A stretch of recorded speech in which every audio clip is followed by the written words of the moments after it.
Are we live, guys? Hi, guys. I'm getting my tea and coffee ready.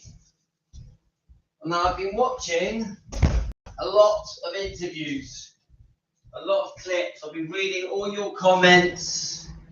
Thank you for all the information that you guys have been sending me. Amazing. So, good morning from Southwest UK, near Bristol, a small town called Weston-super-Mare. I took the kids to school, and I've just been faffing around trying to get some research together so we can have a chat. So I just wanted to get my teas and I got a tea and a coffee. I'm ready. Do you guys have your tea and coffee ready? You're going to need it. This is going to be a long one, guys. Okay, let's bring my teas over. Now, we're going to be here a while this morning. The kids are at school. My wife is upstairs. We got the tea, guys. My wife is upstairs.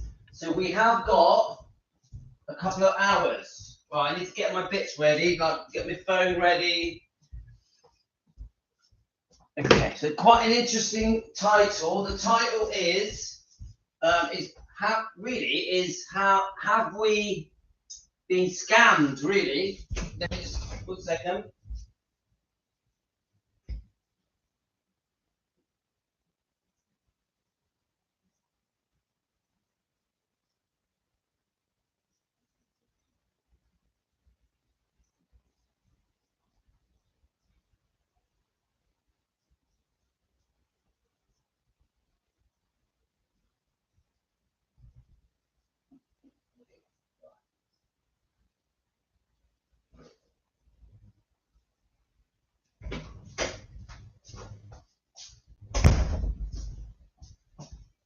Okay, right. We're back. We're back in the UK. Right, I'm really sorry that I'm so late. Let's just have a look who's on. Now, we do have a lot to go through. You guys know that I've been away. So who we got on? We got Deborah, Colleen, Michelle, Trudy, Philomena. Who else we got? Let me just check my eyesight. We've got Els, Regina, Jane, and Linda. Linda sent me a coffee. Linda, thank you so much for the coffee yesterday. I definitely went and bought one. I went and got a lovely Costa coffee. Thanks to you. Obviously, Michelle has sent me coffees. Michelle Arunda. All of anyone that sent me a coffee, thank you so much. I used them up yesterday. I really appreciate it when you guys send me a coffee. I bought me and my wife a coffee, and it was thanks to you guys. Thank you so much. That's so kind when you hit the coffee button or when you send me a super thank you. It's just very, very kind. All of you. I really appreciate it. Who else we got? And we got Renee. Renee, I did watch your video this morning. Renee has a brilliant YouTube channel. I loved it. And Separate Ways, Renee, is my second favorite Elvis song. Do you guys know Separate Ways? And you do relate that song to his life and what he's been through. So Renee, brilliant video, brilliant. Just please hop over to Renee's channel and give him a subscribe and a like and watch his videos. They're great. He speaks from the heart, and he's going to be doing some live streams as well. So we fully support Renee, fully, at Hidden Minds. Right. Okay. So I think I said hello to everyone. There's 2 Debbies. There's probably 2 Lindas and 2 Janes. There's Shirley Sams. Shirley, are you new? Oh, you're welcome, Renee. Really good video. Brilliant. I loved it. Oh, Separate Ways. Oh, I don't know if you guys have watched it, but Renee did a video on his YouTube channel, Hidden Minds. It was like a review of the song Separate Ways. And he breaks it down and talks about Elvis from an emotional point of view, how it connected to his life with his daughter, obviously the marriage. And it was brilliant. And I'm pretty sure that Separate Ways was written by Red West. Is that true, Renee? I'm pretty sure Red West, the bodyguard, his close friend, the one who helped write the tell-all book, Elvis, What Happened, wrote Separate Ways. Is that true, Renee? Anyway, so let's get a bit serious, shall we? So just to bring you up to date, I had a brilliant weekend. Went away with the wife and the kids. We went and saw 3 ETAs in the pavilion. So Elvis tribute acts. Now I always forget their name, so I'm going to see if I can just quickly get it up here. Tell you their name. I do have a serious memory problem. I do forget things. So let's just see if it comes up. And we loved it. And what did surprise me is that my kids loved it. Yasmin and Tino. And so did, I'm just seeing if it comes up. And so my wife actually enjoyed it. And all 3 of them are great. Let's have a look. Here we go. Is this the one? There we go. So the 3 Elvis tribute acts were Sean Clush, who I think won a massive, I think 17 million people voted him as the winner on a Vernon Kay, I think a British show on the BBC One. The world's greatest ever Elvis. So Sean Clush, he was great. He's more, I felt that he was more suitable for playing the older Elvis. And then you had the 2 younger guys, one playing the Elvis in the 50s. And that it's not even saying me their names now. Let's have a look. Let's keep going. See if it comes up. Oh, it's just typical. The name's not here. So hang on. Let's have a look. We'll find it. We'll find it. The guy who played the young Elvis was just hilarious. It really made me laugh. I think his name was Ben something. Was it Ben Johnson? Does that ring a bell? And let's go back again. I just surprised. I went there and I just remember thinking, yes, it's Ben Thompson and Moses Snow. Ben Thompson and Moses Snow, I think. Yeah. I think. I hope. I don't know. I'm getting the names mixed up. Anyway, it was brilliant. We had a right laugh. We posted the videos and it was nice to have a break. It was nice to just be a little family. It was quite a long drive. It was a couple of hours each way and just nice to get away. But what happens? This very unexpected thing happens where Priscilla walks in on Riley Q's book signing at Memphis, and which I think was sold out. I think was it $40 a ticket? I'm not really sure. Some of you guys were there. We know Amy was there, but other people were there as well. Is there anyone here now? Is there anyone here now that was there? You look like you were having a brilliant time. I could hear you singing more than them. Yeah, I can't sing. Linda, I can't sing. I cannot sing, but I'll just join in for the fun of it. It was fun, yeah. Yeah, it was good, but the timing wasn't good because this situation with Riley is big. It's big, isn't it, guys?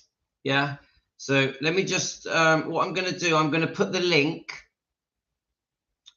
of this live stream. I'm going to quickly put it on so that just make sure that anyone else on here can join in. Now, what we're going to do, we're going to go through it's about 30 minutes of interviews. You've got the before Priscilla joins in and after, haven't you? Really, we've got to go through it. Yeah. The reason I want to go through it, yeah, don't worry, Linda. I've never said I could sing. But the reason I think we need to go through it is because there is quite a stark difference between Riley's interview, which sort of mimics all of the interviews that we're getting on all the different TV programs in America. Yeah. And then Priscilla walks in and the whole thing just takes a turn, completely different atmosphere. It always drives me mad that she is cheered and clapped when she walks into a room, because she ain't no Elvis. She is no Elvis. But okay. And then what we're going to do and we're going to try and see if Priscilla had a game plan. Now, my feeling is that we're getting played as fans around the world. I feel that we're getting played a bit by Priscilla. I feel that the way that Priscilla was talking, the way she took hold of the conversation, was her opportunity to try and, in a very sly way, disprove some of the accusations made in this book, that almost try and make Lisa look bad, to try and discredit Lisa.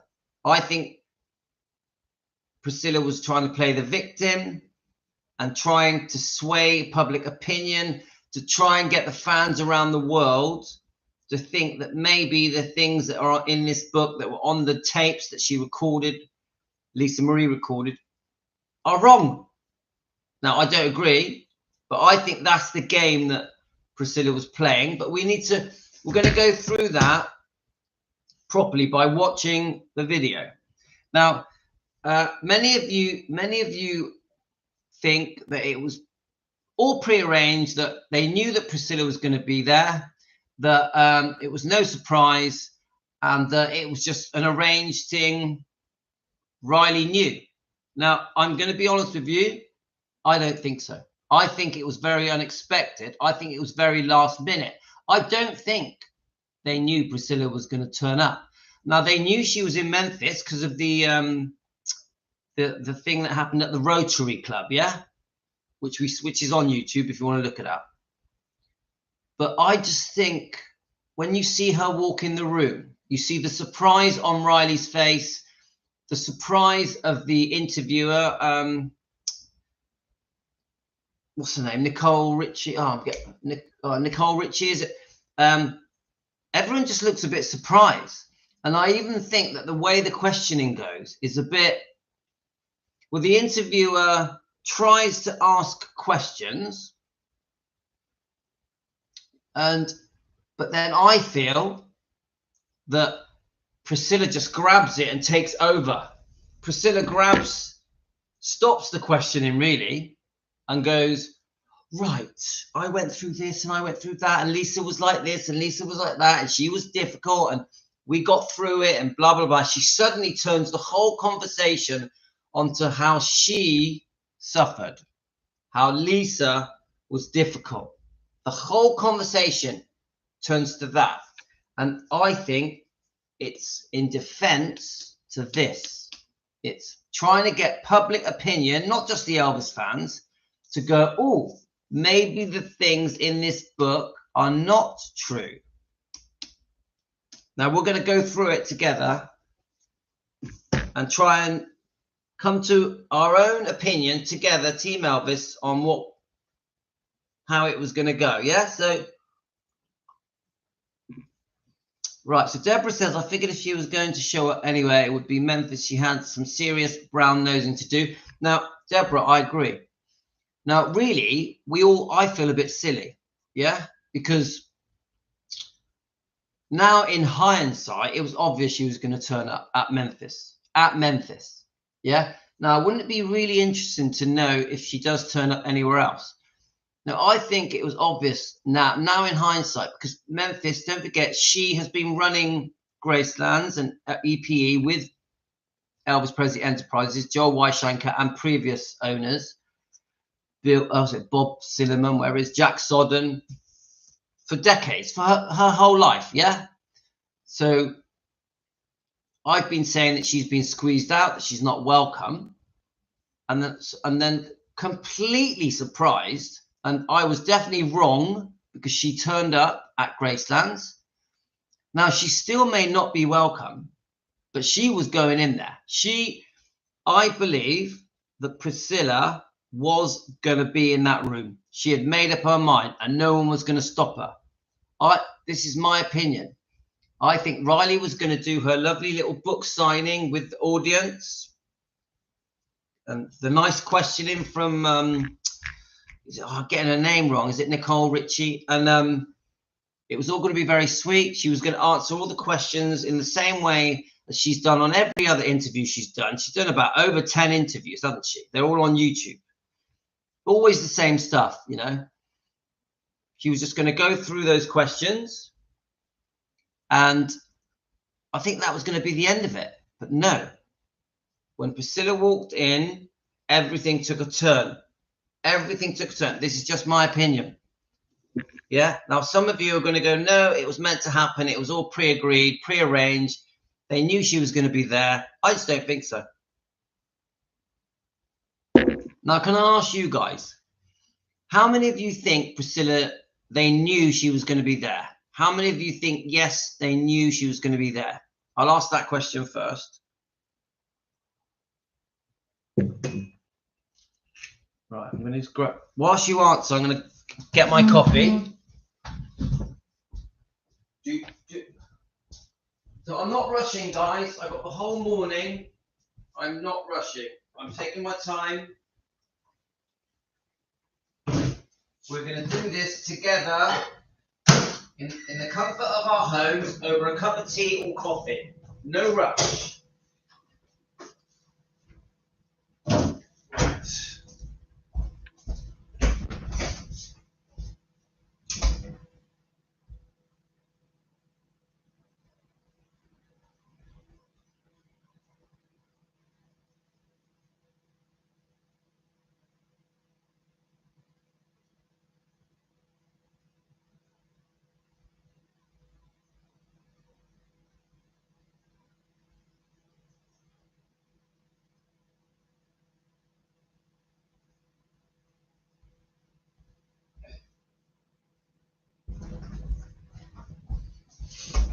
Okay, let me get my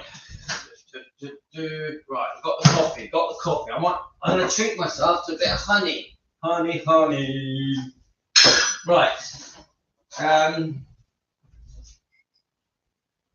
Did any of you watch my night video? That was funny.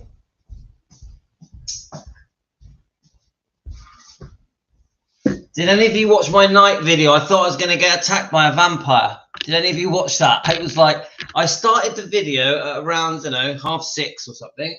And it was fine. It was all good. And then just suddenly it was pitch black. I literally thought a werewolf was going to pounce on me and rip my neck out. Did any of you watch it? Well, I'm going to put some Elvis on in the background. Should we watch a bit of Elvis whilst we do my video? Okay, let's find some Elvis, yeah?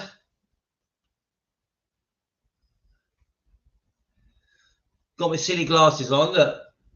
Yeah, I wear glasses. I'm short-sighted. Are any of you short-sighted? I've been short-sighted since I was 19. What's that? Just voice into the night. Yeah. At first not, but now I do think, because there is a picture of the two before shows sitting at the sort of open tour car. I descent into, yeah, I enjoyed it actually, because I just felt like I walk with the dogs. Right, let me just put Elvis in the background. Come on. There we go. Is that it? There we go. That'll do. Just turn the volume down. I want to see Elvis. Come on, let's see Elvis. I do like Elvis in the background. I literally watch Elvis all day, every day. Right? Whether it be documentaries, music, and to be honest with you, to keep up with this channel, I have to. I don't have a choice. But I love it. Please don't think it's a problem. I love it. Yeah, let's try and get a long one. They're all short. There we go. That'll do. Right, okay. Let's put that on in the background. Look at that. You see it, guys? One of his rehearsals. I'm so lucky that I get to watch Elvis all the time, and I never get tired of it. Never get bored of it. Right, let's just check your comments, and then we're going to start off. I'm really sorry that it took me a while to get to the point, guys. So let me just quickly check your... Right, okay. So we've got... Linda says Riley looks shocked. Misha says, I think they suspected she would show up, and I don't think it was expected that she would turn up on stage. I agree with that. They knew she was in Memphis. So let's have a look. If anyone knew she was coming, why hadn't they prepared for it with the 3 chairs? Yes. And I'm going to show you a video clip now of when she turns up of Riley walking off stage, because I think that is quite important to what I'm trying to say. Let's have a look. So Misha said, so let's have a look. Right, at first, let me just, so sorry guys. I'm not sure that proves that Riley expected her on stage. Let's keep looking. Yeah, Deborah, you're right. It would have been a great scary movie. Didn't Nicole say that she was just about to get her chair, then announced her? I think that was the way for it to not look unprofessional. Yes, Linda, yes. I thought Nicole was quite professional. Once she realized, oops, actually Priscilla's coming on stage, she tried to make it sound like it was all prearranged and went, yes, said about the chair. So I think it was thrust upon them. I think it was thrust upon them. Seriously. I think Priscilla was like, I'm coming in. You ain't stopping me. Priscilla was going to get into that room. And then the first thing she says is, oh, whose cheer was the loudest? Oh, was mine louder than yours? It's not a great start, is it? So I don't know what to think either. I couldn't see the facial expressions.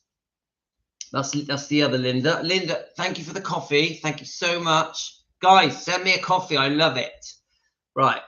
But Nicole asked Riley, are you okay? Right, yeah.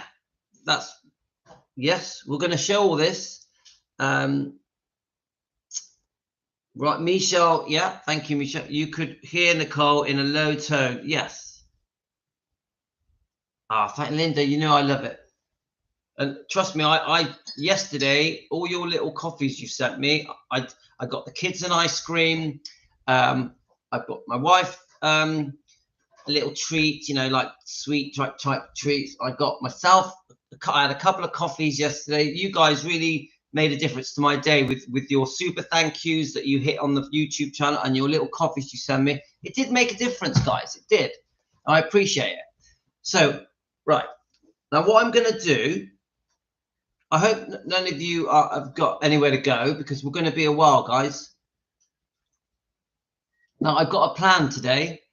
We're going to go through this topic. Oh, Michelle, come on, you're too nice to me. Michelle sends me a coffee. Michelle, I've got a bit of a plan today. We're going to have quite a long video this morning now.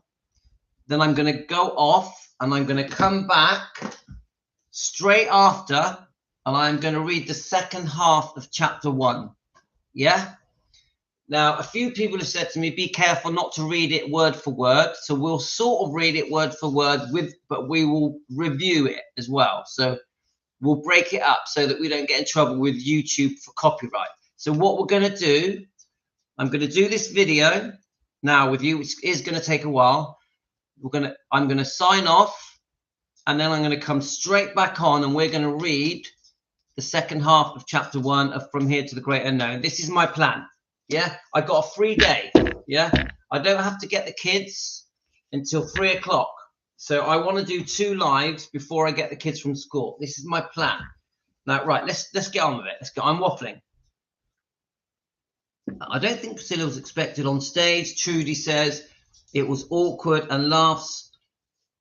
And Riley and Natalie, I felt Priscilla intended to intimidate them. Yes, Trudy, yes. I felt that. I felt the intimidation. I felt the surprise. Definitely there was a surprise in the audience. There was also a surprise from Nicole and from, I think Riley Q, she just couldn't get rid of that look. She's sort of like, look at my weird face, guys. She was like that. Yeah? Do you agree with the face? Let's get the face up. Also, a look of surprise. Let's see if we can get it. Let's get the face up. Let's get the Riley surprise face up. Now, don't get me wrong, guys. I love Riley. I fully support Riley. Fully. Yeah. Please don't think I have a problem with Riley. I do have expectations from Riley. Come on. I do have expectations from Riley. I want Riley to step up and defend her mum. I do. But no pressure. I'm not going to hate on her if she doesn't do what I feel she should do. We defend Elvis Presley and the bloodline. That is what we do. All this weirdness that's going on with other people that want to hate on Riley because they feel that she allowed Priscilla to walk into that room, onto that stage. Guys, please don't. Please do not hate on Riley. Elvis would not want it. Elvis would not want it. Yeah? I understand how you feel. You feel let down. You feel that Riley needs to step up and defend her mother, defend Elvis. Yeah. But guys, calm down, please. Now, I say this respectfully. Now, some of you guys that are trying to turn on Riley and trying to create hate for Riley, trying to turn the Elvis fans against Riley, you're making a mistake. You don't turn on Elvis's granddaughter. Elvis wouldn't want it, guys. And I said this yesterday on the live stream, the dog walk last night, the night walk, I call it. Right, let me just let the dog out. He's going to bark every 2 seconds. Right, come on. We're trying to do a live stream. What's going on? Right, there we go. Right. Funny thing is, my dog, because she's half blind, half deaf, she'll bark to get out and then she'll bark to come back in and she'll just keep doing it for an hour. Anyway, right. I did want to address this quickly before I play these videos. Right. I send an olive branch to any subscribers or members. Right, that's enough. Come on. That's enough. Come here. Shh. Good. There we are. She's very old. She's 16 years old, I think. And she's a bit blind. She's a bit deaf. Right, come on. You need to just calm down. So she just barks for the sake of it, for no real reason. Right, okay. Here's the other one. Right, okay. Yeah, you both get a stroke. They both want a stroke, guys. Right, okay. What's the matter? What's the matter? Woo! Come on, you're both going to get a stroke each. It's all right. Now, that's it. No more barking. Right. So cute. Right. I know they're cute, aren't they? Now, back to the serious topic. I've been watching the 24 chat on Defending Elvis Presley, the Facebook page, which we are all proud of. Please join it, guys. Defending Elvis Presley Facebook page. We have a 24-hour chat that you're all welcome to join. And it is amazing. The chat is amazing. We become friends. We bond with each other. We share our research, our pictures, our videos. It's amazing. There's nearly 200 people are on that chat. It's amazing. But I do scan through the chats. I do want the chats to stay friendly and respectful. No one being rude to each other. Please don't force your views on people. You can have your different views and your different perspectives, but you don't force your views. Yeah, you just go, this is how I think. We agree to disagree. Yeah, friendly, always friendly. Anybody not being friendly, I'm just going to delete them. Yeah. So this is my point. Right. So my point is, we had quite a tough couple of days with people arguing about Priscilla turning up on the live show. Very upset, heated arguments, you know. Now, I say this to the subscribers, the members that are on a mission to create hate against Riley. You're making a mistake. Please calm down. Now, I always go back to this. If it was Elvis, if Elvis was there in the same circumstances, would he hate on Riley? No way. Do any of you for a second think that Elvis would want us to hate on Riley? No way. Riley has gone through hell with her sisters, Finley and Harper. She lost her brother. Obviously, she lost her mother. She's a massive pressure with Graceland and EPE, and just Riley and all of the family have gone through hell and are still going through hell. This is still happening and unfolding every day, isn't it? Every day. Now, yes, we have expectations of Riley. We want her to step up and defend Lisa. We do. Yeah. We want her to somehow deal with these allegations of Michael Edwards, these sexual, I don't know the way of putting it. We have to be careful how we talk about it. It has to be quiet. Wait. Right, all right, postman dear, come on.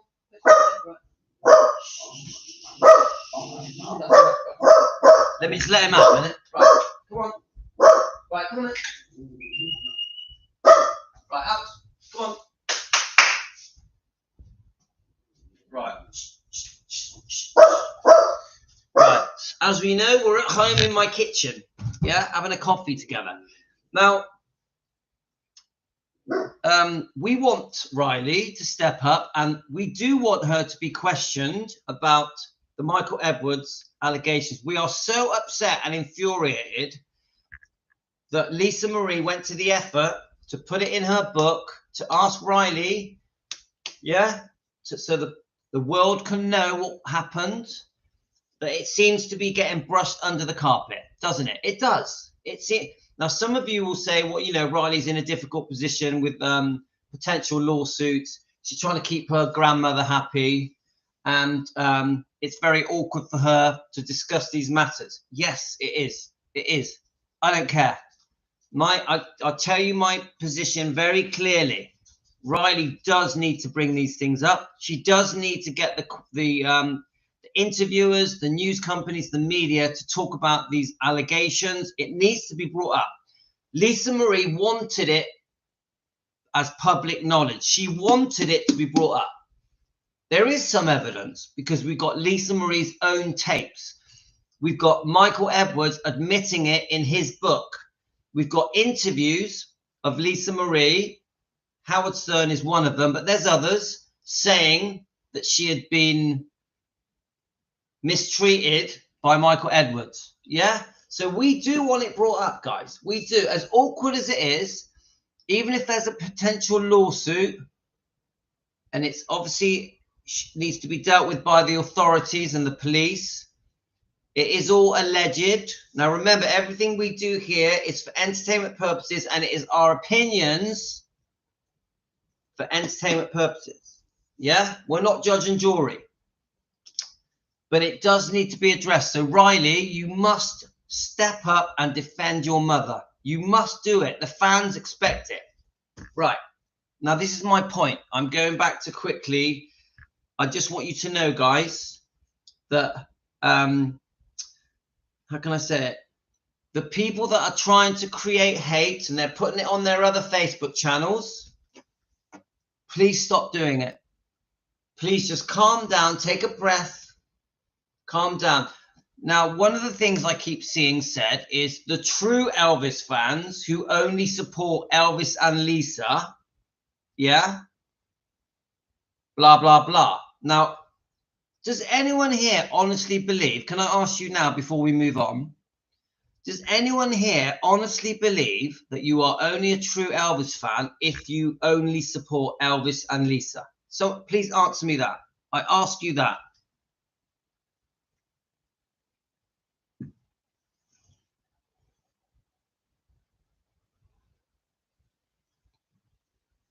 There we go. Emily, thank you.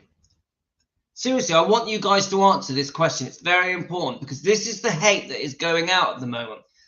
The hate that is going out is if you are not just an Elvis and Lisa fan, then you are not a true fan. Yeah, which is complete BS, by the way.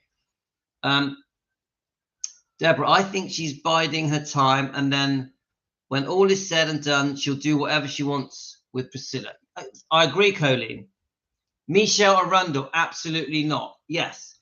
Riley is bloodline. Yes. If you are an Elvis fan, you support the Elvis bloodline. Yes, Sue. Linda, true. It all in changes in Riley's life from Ben. New baby, Lisa Marie, lawsuit, book tour, Graceland responsibility. Yes. Right. Right. Now, I'm making my position very clear. Yeah. Anybody that thinks that you are only a true fan if you support just Elvis and just Lisa, you're full of it. You are full of it. You are literally talking total B. Yeah. Now, I want to come across friendly and respectful, but on that particular point, I have to be a little bit rude. And I'll tell you why. Because I'm an Elvis fan through and through, to my heart. Like you, I am as much of an Elvis fan as any of you guys out there. Many of you are fans for over 60 years. I've been a fan for over 50 years. We've all gone through it. Now, my reasons for being an Elvis fan are very personal, very personal. We're talking almost life and death. Yeah, I get tearful. I am as big an Elvis fan as you will ever get, ever. I literally would fight for Elvis. Next to my family, Elvis and his bloodline, and the life that he led, and everything that Lisa Marie has gone through, and now Finley and Harper, and now Riley, I am 100% for them. Yeah? So when you get certain people posting hate, saying you're not a true Elvis fan unless you support just Elvis and just Lisa, I am very offended. Very offended. Yeah? So please don't think that if you are a hateful fan that just supports just Elvis and Lisa, it makes you a better fan. It does not. And it's pretty childish. It's pretty childish, isn't it? It's like, nah, nah, nah, nah, nah, I'm a better fan than you. You're not a real fan, blah, blah, blah. But it's pathetic. It's childish. Grow up. Grow up. Yeah? This is what I say to the people out there that are hating on Riley and calling themselves true fans. You ain't. You're haters. You are haters. Now, I'm going to calm down. I'm going to calm down, guys. I'm going to say to you this. I offer an olive branch. I offer an olive branch to these people that have gone down the road of hate, that are calling us not true fans, that are saying that we are not true fans, which is a real insult to all of us. Yeah? Don't forget, we got 27,000 subscribers. What? We're not true fans? Do any of you here think you are not true fans because you don't only support Lisa and Elvis? Seriously. Yeah? So what I'm trying to say to you is this, guys. These members and subscribers that are pushing the hate, telling us we're not real fans, calm down. I send you love. I send you an olive branch. I will show you respect once you calm down. Please stop doing what you're doing. Please stop telling us we're not true fans. Please stop spreading hate against Riley. Elvis wouldn't want you to spread hate against Riley. Even if you have met Elvis, even if you have met him, does not give you the right to force your views on other Elvis fans. It does not give you the right to tell us we are not Elvis fans because we don't see things from your point of view. And you know who I'm talking about. You have no right. You've gone too far. It's gone to your head. It has gone to your head too much. Because you met him, you now think it gives you the right to be rude, call us names, call Riley names, and tell us we're not fans. You're out of order. You are out of order. You need to rein your neck in. You need to calm yourself down. We all make mistakes. You can apologize for your behavior and you can just calm down and we will forgive you and move on. You're very welcome here. You are very welcome here. You know who we're talking about. You are very welcome here. I will end that part of what I'm trying to describe to you guys as this. Let's just be friends. Let's just get on. And please, let's be kind to Riley, because when you're being nasty to Riley and trying to create hate against her, you're also being nasty to Finley and Harper. And Finley and Harper are 16 years old. Riley is Elvis's granddaughter. Riley is Lisa Marie's daughter.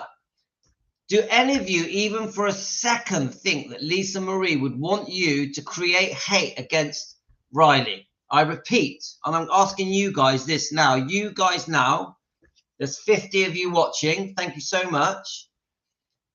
Do any of you guys think that Lisa Marie would want hate created against Riley? Please answer this question. Thank you, Jane.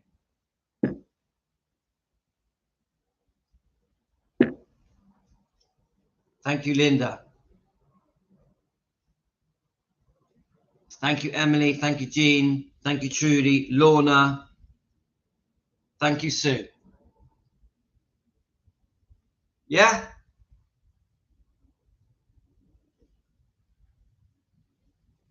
Thank you, David. Thank you, Deborah. I want to get the support here. Peter, right, Peter Abba, are you new on this channel? Hi, Peter, you're very welcome. So Peter says, in my opinion, Riley showed class by not getting involved in a confrontation there and then. Thank you. I agree. I agree. Yeah, thank you, Peter. You're very welcome. And where are you from? So Shirley, Sam's, are you new, Shirley? Thank you so much. No, she would not. So a couple of new people there. Thank you for joining us. Welcome to Team Elvis. Right. Now, please understand, I have very strong views about Priscilla, very strong views. I'm very upset with Priscilla, but I won't use hate to get my way. I won't use hate. I do have strong views about Riley. I want Riley to step up and defend Lisa properly, but we can give her time. Let's give Riley time to do the right thing. I think she will. I think her body language showed quite clearly that she was upset that Priscilla had, I think, crashed. Isn't that what Rare Elvis Photos did a video, and so did Shauna of Tenderly Loving Elvis. They both did videos, didn't they? Did any of you watch Shauna's video? It was great. We love Shauna from Tenderly Loving Elvis. Please subscribe to her channel. I watched it. And they're right, what they're saying. It felt crashed. It felt like it had been stormed, you know, like she had just walked in and took over. It did feel that way. Did any of you watch Shauna's show last night?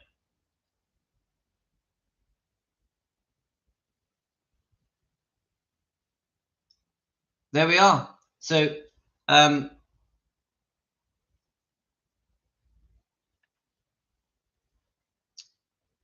Rainbow, I want to answer your question just quickly.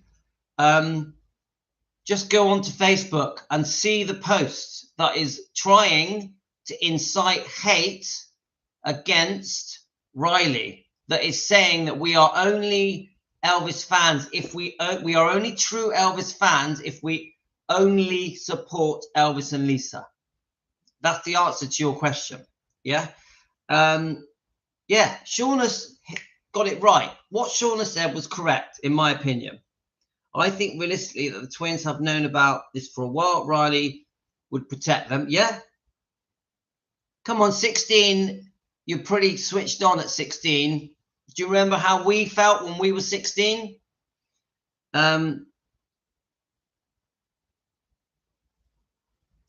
I've seen the pictures. Cheryl Spencer, I've seen the pictures. I've seen the pictures. I still think it was unexpected. I still think it was unexpected, but I get your point. Yes, this is after all the grandmother. Riley is properly using manners in an embarrassing situation. Yeah, thank you, Diane. Thank you. I agree with that. Diana, you new? You're very welcome to Team Elvis. Thank you for joining us. Rainbow, what is crazy? I'm not going to hide away from other people's views and comments. Riley, what is crazy? Please tell us. Riley was just handed a whole new life, and after her mum passed, she needs some time to get her views and where she stands on everything, and that has been thrown at her. Colleen, brilliant comment. Very good comment. I agree. But Colleen, I do think we have to keep the pressure on. I do think Riley needs to know how the fans feel. There's a lot of fans that feel that Riley needs to step up and talk about the Michael Edwards allegations. Yeah. And also Priscilla's involvement, because Priscilla is the mother and was there when the alleged abuse was happening. Priscilla was the boss. Priscilla was the parent. She must have responsibility of what horrible abuse may have happened to Lisa. So Riley does need to defend Lisa. She does, 100%. So we as fans, we do need to keep the pressure on Riley to eventually face it, to be asked the right questions from the interviewers, to bring these topics up. Because Lisa wrote this book, and a big part of Lisa writing this book was to expose these allegations against Michael Edwards and bad parenting of Priscilla. Now, don't forget, if Lisa Marie is putting in this book, my mother was a bad parent, it needs to come out. Lisa Marie wanted us to know. She wanted the public to know. She wanted her family to know. She wanted the media to know, the TV companies. She wants it out there. So Riley must do her mum's wishes. Riley must carry out her mother's wishes to bring this to the attention of the media, the TV, the authorities, the fans, her own family. She has to do it. But I agree. We need to step back and we need to give her a chance to do it. And we're not going to do it by hate. Right. Let me just quickly read this. We're going to start playing the video in a minute. Deborah, that was very telling. She claims not to have read the book, but picks out the one thing to mention that is in the book. It was Riley's way of saying, I know you have read it. Yeah. Michelle, yes. Trust me, she's read that book. I would say Priscilla has read that book 3 or 4 times. Wouldn't you? If you were in the same shoes as Priscilla, wouldn't you read that book? If you knew that there was a possibility of some pretty cruel things being said in that book from her own daughter, would you have read it? If your daughter, who's passed away, has written a book, obviously Riley had to finish it off using the tapes, wouldn't you read it? I would. I'll tell you now, if my son, who had recently passed, wrote a book and talked about me, I'd read that book quite a few times. She's read it, guys. She has read it. And I would say this. I also think this. Priscilla does not like that Riley is getting all the attention, or Riley is in the spotlight. Riley now is one of the most famous women in the world. Yeah? Riley is one of the most famous women in the world now. Priscilla won't like that. Priscilla will not like that all the attention is on Riley. Priscilla loves attention. She loves attention. She loves the spotlight. She likes to feel the most important person in the room, especially when it comes to Elvis and Graceland. So trust me, she's read that book. She has read that book. Anyone that thinks that Priscilla hasn't read that book, you're in dream world. Right, let's have a look. Let's just quickly check your comments. Hello, everyone. Hi, Luan. You know we love you. Luan, you're very welcome in Australia. Thank you for joining us. You know you're very special to us. Right, so Linda says the abuse explains Lisa Marie's struggles. It sure does. It sure does. Let's just check a few more comments. When Priscilla said Elvis would be looking down on them, really proud, having Navarone in Sonora, I couldn't believe it. Yeah, We're going to go through the video in a sec. I know I'm waffling, guys, but I am going to play the video. I'm not in a rush, guys. We're going to do this. Right. I just want to quickly check your comments. So, Luann, Deborah Diggs, what about the part where Priscilla brought up about Elton John and Riley? Look at Priscilla and Riley says it is in the book, and Priscilla laughs and went quiet. Yes. But do you know what I read from that? Because I think you read from that she might not have read it. I don't. I read that Riley was trying to take back some control of the conversation. Because if you look at that part of the interview, Priscilla completely takes over. Priscilla completely takes over the conversation. She uses it as a chance to say that she struggled, that Lisa was difficult. And Riley grabs back some of the power and every now and then draws the conversation back to Riley. That's what I saw. We're going to play it, guys. Dave says, why mention her? Not proud. Disgusting. Thank you, David. So, sorry, the comments are shooting up, so I might miss a few, guys. When will the video be played? I've got to get back to work. Sam, sorry, my friend, but even when I do play it, we're going to be stopping it and breaking it down. So when I do play it, it's going to take a good hour. So I'm so sorry. Sam, it's on YouTube. It's on YouTube. Yeah. So I'm really sorry. Yeah. I have hard time understanding why Riley does not address Navarone and his post saying Lisa's book is full of lies. Rainbow, look, Rainbow, I have been reading your posts. Yeah. And I understand where you're coming from. But give Riley a chance. Give her a chance. Have patience. Have patience. Yeah. Lorraine, what an enabler during the Michael Edwards behavior. I believe that is a criminal charge. Yeah, so do I, Lorraine. I definitely do, but we have to prove it. It's alleged. I believe Lisa. I believe every word Lisa has said. Yeah. But it is for entertainment purposes, and it is my opinion, our opinions.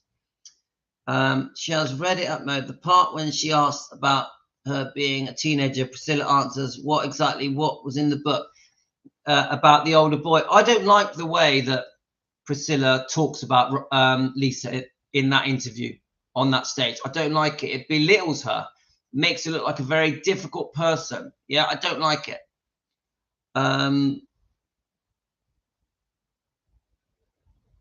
Okay. So Linda, Priscilla was a surprise guest. They probably would have a chair. Yes, I don't think she was supposed to be there, guys. Priscilla stole last night and thunder and made it all about herself. Yes, 100%. I fully agree with that, Rainbow. Well, she knows Navarone is a druggie and she went through with her mum and argued with him at some point. Navarone is a damaged person. He should be in a hospital getting help. Come on, guys. There's something seriously wrong with Navarone. Yeah. Right. So, Luann, you've had your book. If Priscilla thinks she is doing damage control, she looked desperate. I felt embarrassed for her and more clearly see how sad the situation was. Now, Diane, hi, Diane, by the way. I didn't think Priscilla looked desperate. I think she was on a mission. I think she was like, this is my chance to have my say. Ha ha, look at me, I'm here. Ha ha. You lot thought I was banned from Graceland. Here I am. I think she was there to take Riley's thunder. She was there to go, right, I'm back. Yeah, I'm in charge again. I'm going to take over this whole interview. Ha ha. Anyone that thought I was banned, you're wrong. That is the body language I got from Priscilla. Yeah. Let's just have a look. Hi, all morning, Louis. It was lovely seeing you and all having some fun. Oh, thank you, Cherie. It was such fun. It was such fun. So if things go too wrong for Percy, she'll use dementia to get attention. Hi, Carolyn. I hope you're well. Let's have a look. She looked embarrassed. Now, Vibex, do you think Priscilla looked embarrassed? Because I didn't get that. I thought I would have said Riley looked embarrassed. Which one are you talking about, Vibex? She's going to try and turn opinions, but it won't work. Yes, Sue, that's exactly what she's trying to do. Jean, Nicole, Richie definitely look surprised. Taken aback, I would say. Right, okay. I'm going to warm this up, then we're going to play the video, okay? In fact, I'm going to warm both these up. We gotta do it. We better pull them. Right, okay. Right, I'm gonna. Right, 1 second. Let's warm this coffee right.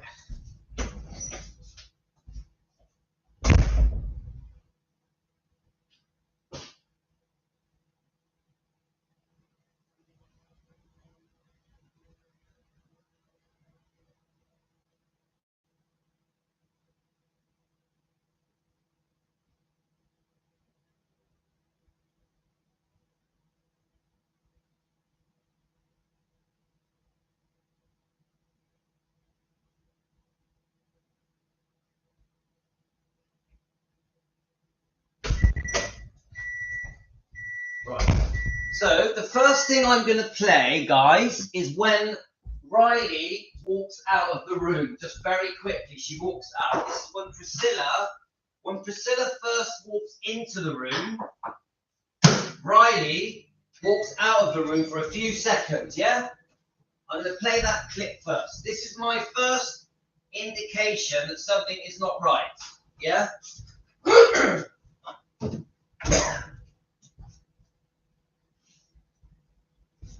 Okay. Now, have any of you guys, have any of you watched the bit where when Priscilla walks in and she has a very uncomfortable hug with Riley, and then they get a seat for Priscilla, and then Riley quickly walks out for a few seconds, I don't know what happens, and then walks straight back in. Did any of you see that?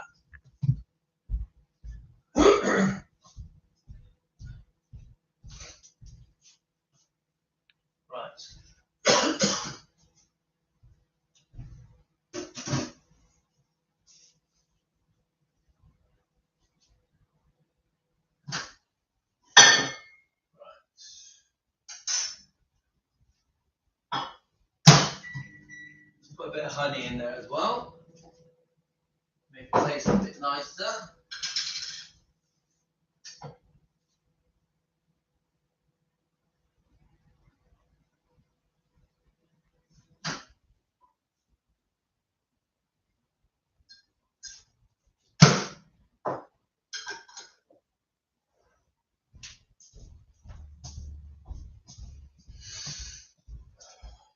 Okay, so I just want to very, very quickly say to the people that have been trying to create hate and tell us that we're not fans because we don't only support Elvis and Lisa, I have no problem with you. I'm not upset with you. I'm not angry with you. I offer you a friendship, an olive branch. You're very welcome to just come back and just calm yourselves down and join back in with us as a community, as Elvis defenders. Come and join us again as Team Elvis. I don't want to argue with you.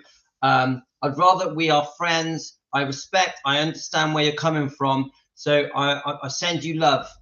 I send you love. I do not dislike you or hate you. There's nothing, no bad intentions from me, Louis, and Team Elvis to you guys out there that have overreacted, in my opinion, about Riley. Please, let's just be friends. Please just calm down. Yeah? So I'll move on now and play the video. You know, and even here, guys, even here, Team Elvis, please, the people that have overreacted to this situation with Riley and Priscilla, please give them a chance. Let's not fall out with them. Let's give them a chance, yeah, to make up, yeah. Okay. I think what I'm going to do, I'll play this little clip, which I did record earlier. Then I'm going to play the longer version. Now, my version of the video is a bit broken up. Let's find it, yeah?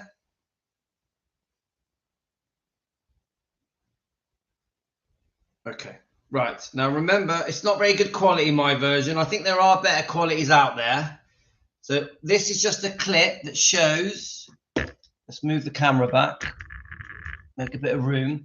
This is just a clip that shows the time when Priscilla walks in and Riley walks out, yeah? Most of you have seen it anyway, but I'm going to play it anyway. Right.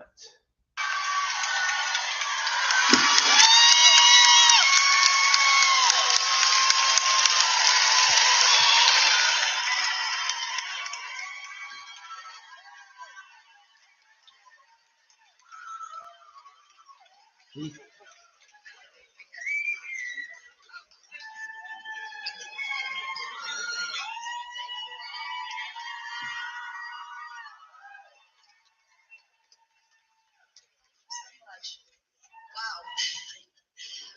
Was mine bigger than welcome to Graceland.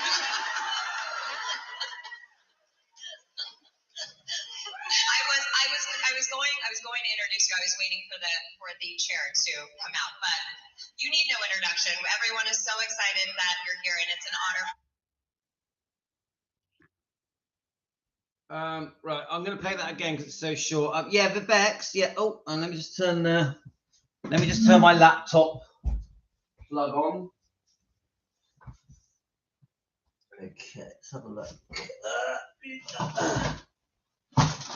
Right, let me just turn the laptop on before it turns off.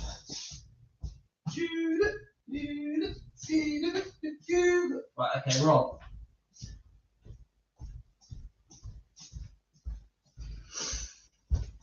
Now, guys, please remember, guys, and the Bex, please remember, these comments are shooting up fast. I'm missing a lot of them. So if I do miss any of your comments, I'm very sorry. I can't help it because they're moving too fast, yeah? But I think, let's have a look. So Vivek said, I said embarrassing, not embarrassed. Okay, thank you, Vivek. Right, let's have a look. Right, okay, let's go back to where we were. I want to play that one more time. It's very short. Now, the bit we're seeing, Priscilla quickly comes. Then you see Riley walk out only for a second or two and then turn around and come back. So it's almost like she was going to walk off. Now, we don't know what happened. We don't know why that happened. Do any of you have an opinion why that happened?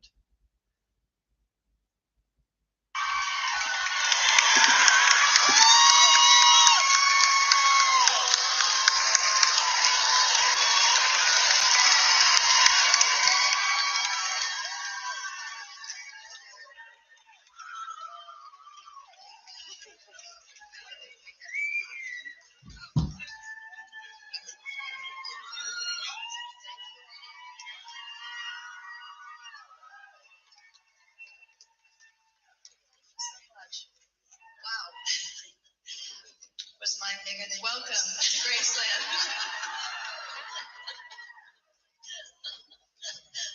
I was going to introduce you. I was waiting for the chair to come out, but you need no introduction. Everyone is so excited that you're here, and it's an honor. Well, see, there's a few bits in that don't add up. Firstly, why she stood up and walked out. Now, someone has just commented that she went to get a chair.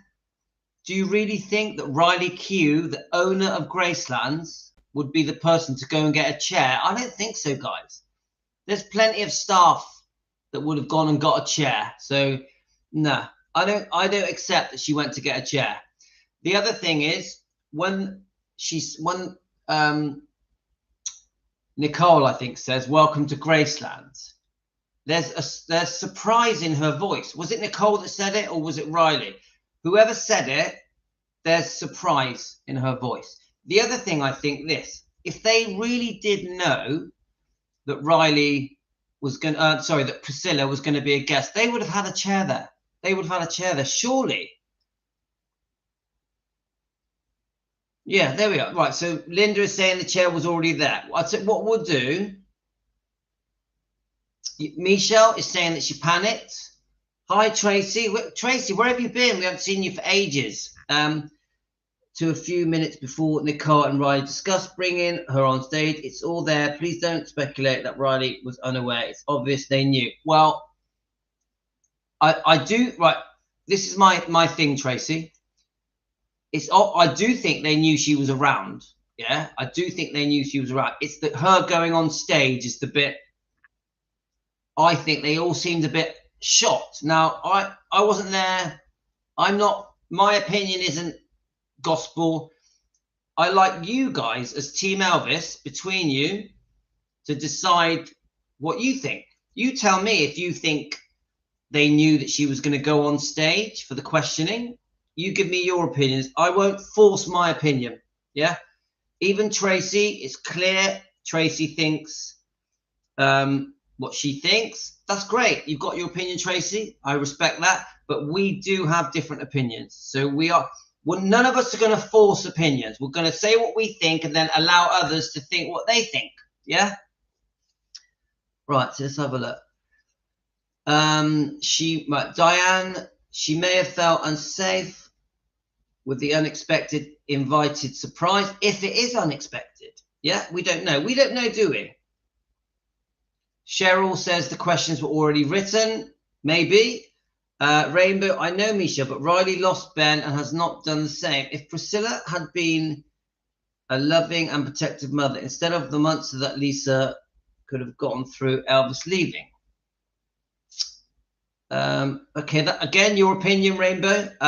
If they knew Riley would know a chair would be brought out on stage. Again, we don't know, do we? We honestly don't know.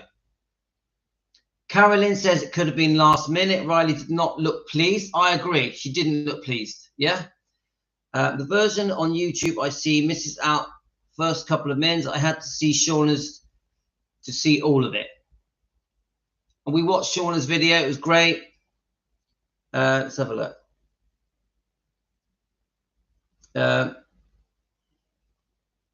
Right.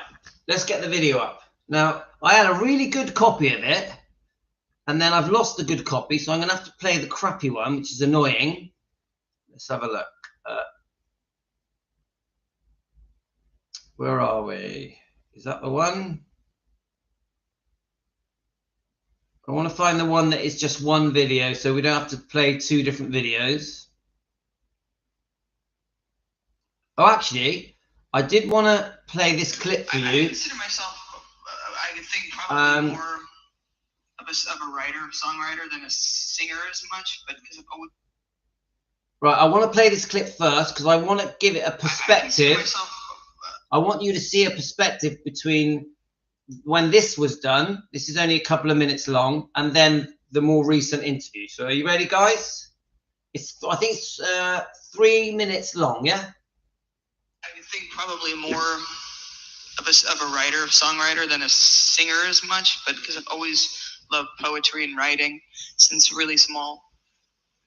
Music inspires me to write, so it's not like I sit around and think about something. I kind of just let the music inspire whatever with me. I don't write things down. I have to remember that line. I wish I was like that, but I just sort of make myself sit and do it when it's time. I think there's expectations from everyone, and all I can do is do what I do, and hope that people like it. Otherwise, thank you.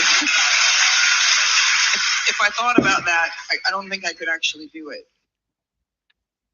Really, I just want them to be really good at it, whatever they're going to do, and take it very seriously, and don't be very professional and do it right and get really behind it, and just do it well, because there's going to be a lot up against them. I never heard her sing. She's very shy, kept it to herself. Later on, she would say she would sing in her room or the bathroom or something. So when I did, obviously I was very, very relieved.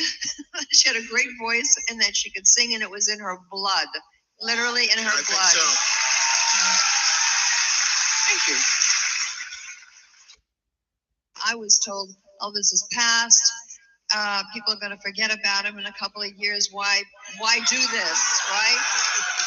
Thanks to all of you, you proved them wrong, and we did it together. So thank you so much.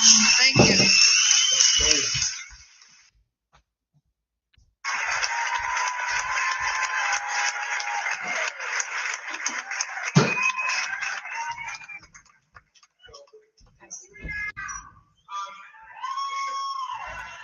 It's been storm and grace. You know, it's been highs and lows of your feelings. What's different about this year, do you think? Are you amazed that we're here? See your daughter going into the family business, because you've acted, you've been in show business, but you know, Lisa grew up in your family. She used to, and this is before really she knew, you know, her dad was Elvis Presley. No, I was just saying thank you. I love being here. I love being with you guys. Yeah, you know. She was out late last night, I gotta tell you. She's very complimentary today. I'm wondering there's still alcohol in her system.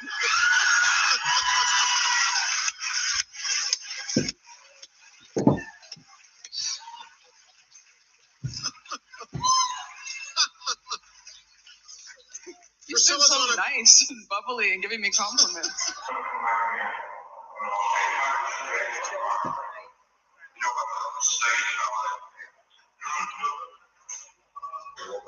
Okay, right.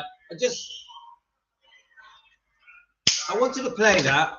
Right, let's I wanted to play that just to sort of show that's like before everything. And then obviously now what we're gonna show is after all the terrible things that have happened, yeah? Right, so let's just find it. So the interview I want to play first is the first half, which is probably the bit that's a bit boring for you guys. But I think we need to sort of compare. I think we need to compare. So Riley's there. The audience don't know Priscilla is coming in. I don't think Riley knew, in my opinion, that Priscilla was coming on. I really don't. That's just my opinion. I definitely could be wrong. And I want to show the surprise. Right, let's just try and let's get the right one, because I want the first half, yeah? And I looked at the house. Right, let's just get it. Pain was watching her Right, father okay. deal with his addiction, and especially around her. And then there were moments where she was under the influence around you guys, around you and your brother. And you know, the book really goes into these patterns of our environment that we cannot shake. How did she process the cynical nature of addiction and struggle and just dealing with having moments of doing the things that made her the most sad? It's a strange thing, because I think that's something I was always saying to her. You know, like, you're doing the thing that made you sad. You were able to say that to her. I was able to say that to her.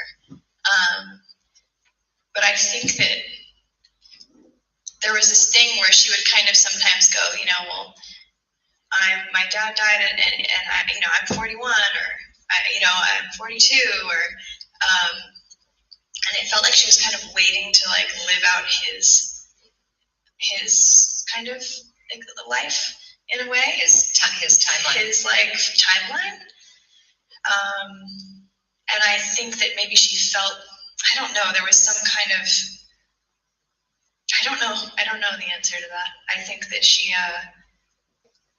felt that maybe his fate was her fate or something. I don't know, but there was this sense of like, well, my dad did this, and so she wouldn't say, well, so that I'm gonna do it, but it was more just she would reference it a lot, you know, what happened to him and how, I don't know, it was on her mind, I think.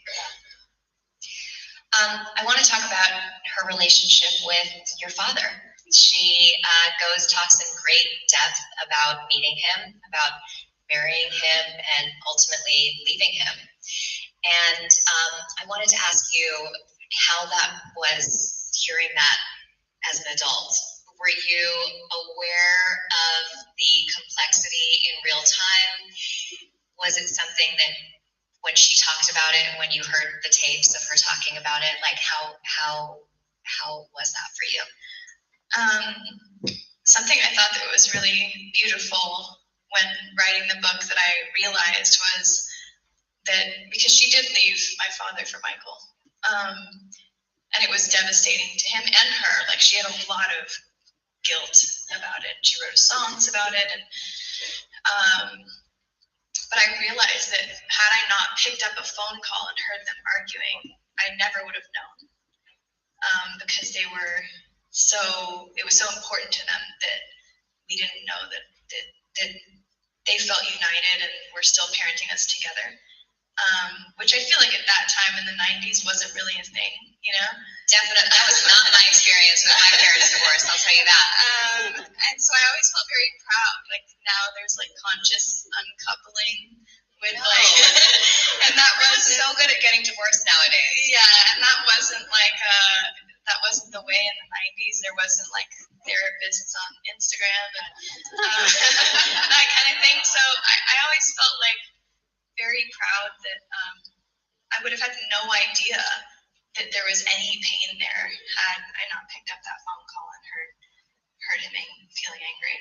I think going back to what I was talking about earlier, I think that's a perfect moment in the book of, I can feel that is something that I don't know if she regrets it, but she's hard on herself for that decision. And you can feel that in her words, and then it jumps to yours, and you say exactly that. You say, I really wouldn't have known. They did such a good job at keeping it from me. I always felt their love for each other above anything.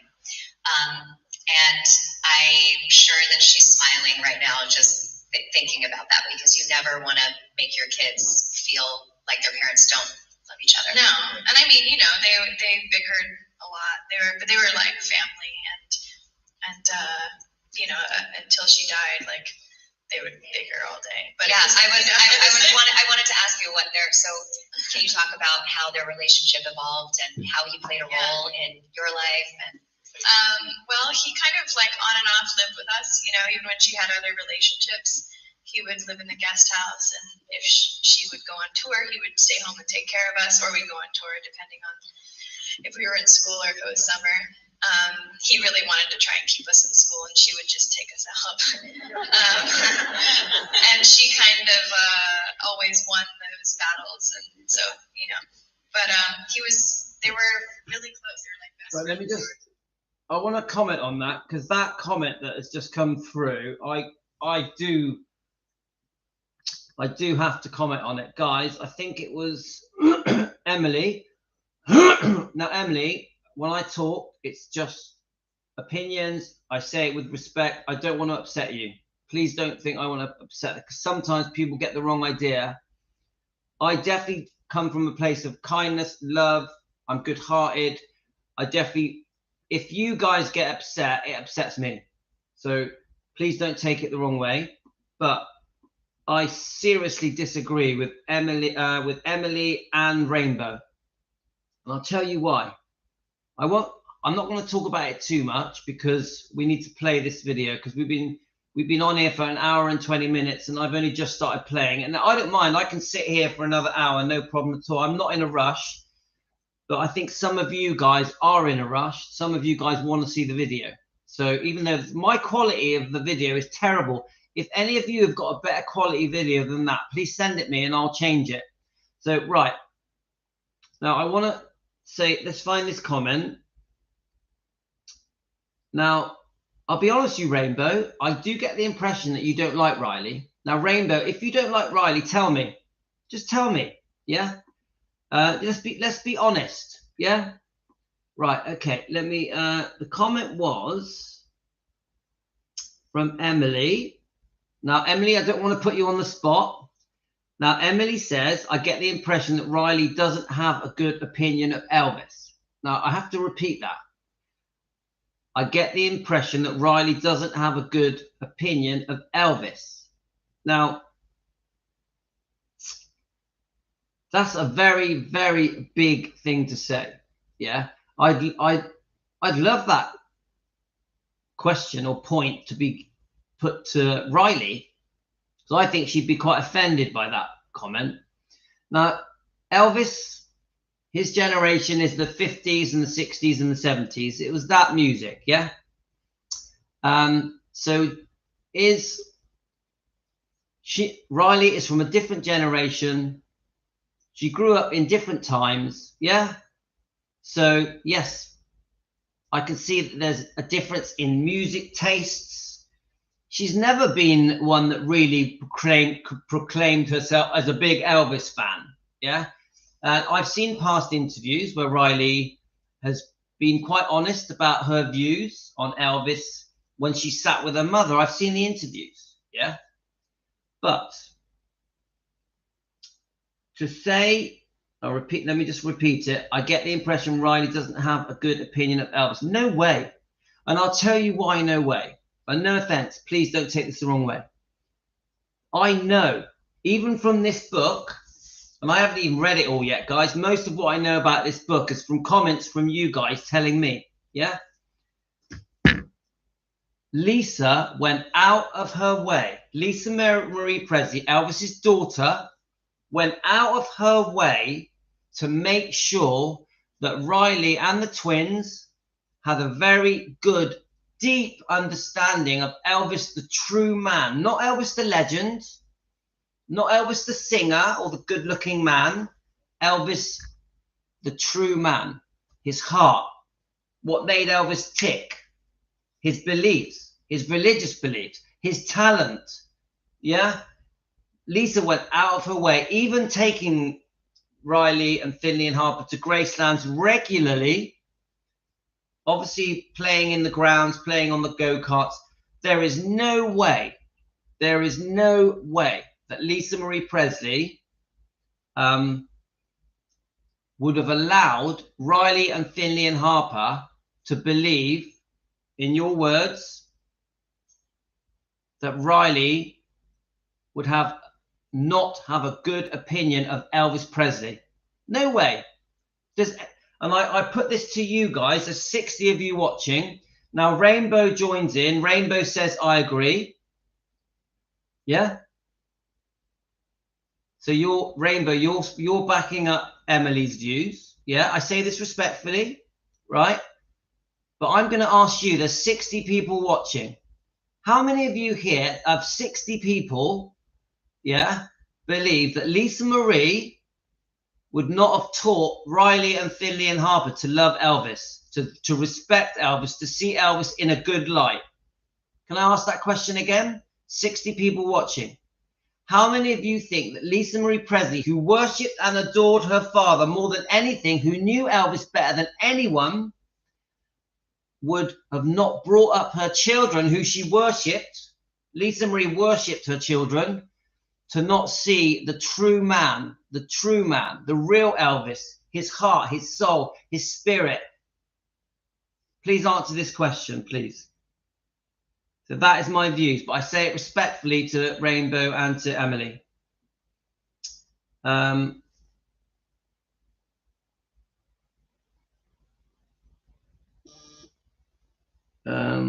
just going to wait for your comments, guys. So Philomena agrees, so does Linda.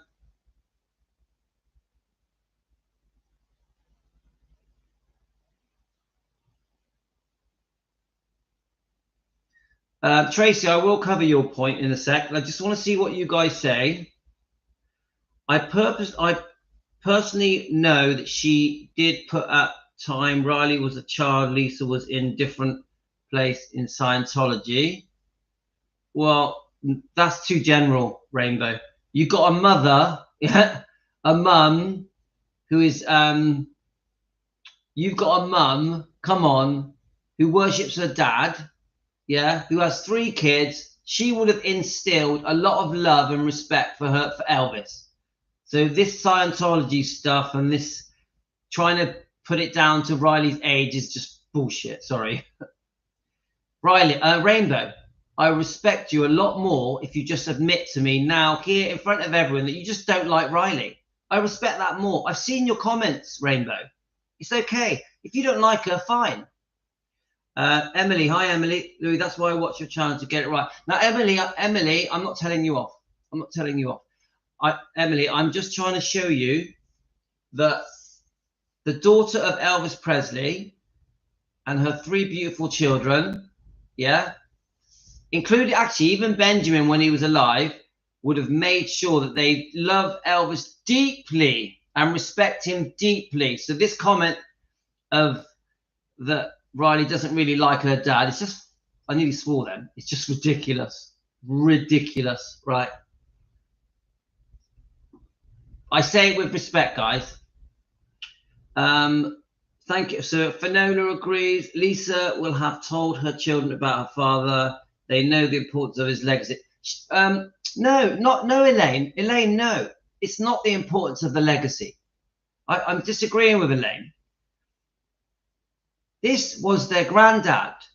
This is the love that comes through Lisa Marie. This is granddad. This ain't the singer. This isn't the beautiful, good-looking man that all the women chase. This is granddad. Yeah, and his life and the kind of person he was. This spiritual man, this religious man, this good-hearted, kind, generous, loving man. Lisa Marie, in my opinion, would have made sure that was important. They knew the real Elvis. Isn't that what this book does? Doesn't this book show the real Elvis? Isn't that why we are so upset with this book? Why we're so angry and upset with this book? Because this doesn't show the real Elvis.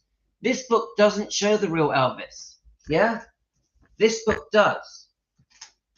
Yes, I agree, Elaine, that she also would have made sure that her kids preserve and respect the legacy as well. Yes. But the main thing for Lisa would have been, don't listen to all the bullshit that the whole world, all the negative rubbish that people say about your father. No, your grandfather. He was a lovely, decent man through and through. And she would have made that one of the most important things in her life. Remember, the most important thing to Lisa was her kids. That is clear. Even in this book, very clear. Kids first. So that, I'm sorry, that is why I had to step in and give you my point of view. Now, I am just a fan at home. I'm just a fan at home, guys. I'm no expert. I'm like you guys. I love Elvis. I want to defend him. That's all I am. No expert, no guru of Elvis. My opinion is just an opinion. Yeah, that is my opinion.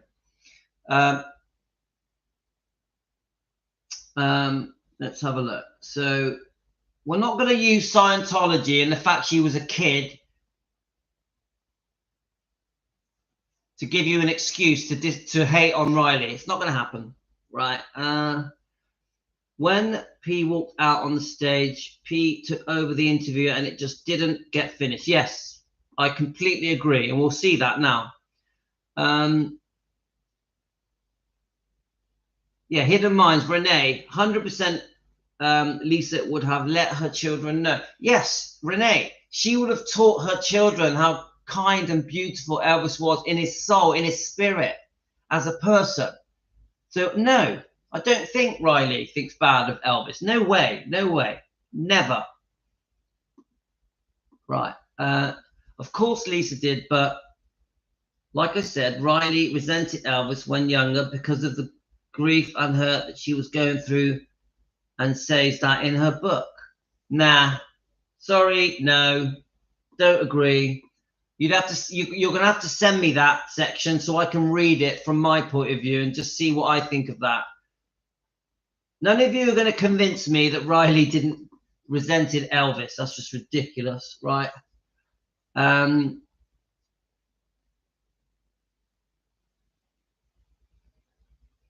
So that's not true at all. I have watched Riley's movies and Days Change 6 times. I don't agree with her behavior sometimes.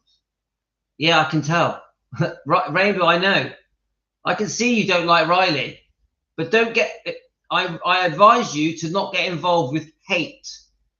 Let's not hate on Riley. If you are an Elvis fan, no, you are an Elvis fan, yeah? You truly love Elvis. Do you think Elvis would want you to hate on Riley, to judge Riley?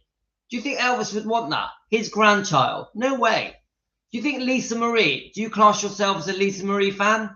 Do you think, I'm talking to you, Rainbow, do you think that that Lisa Marie would want you to hate her daughter? Come on. We're not kids here. We're grown-ups. We need to be mature. Right. And I'm trying to be respectful, but you're pushing it. Right.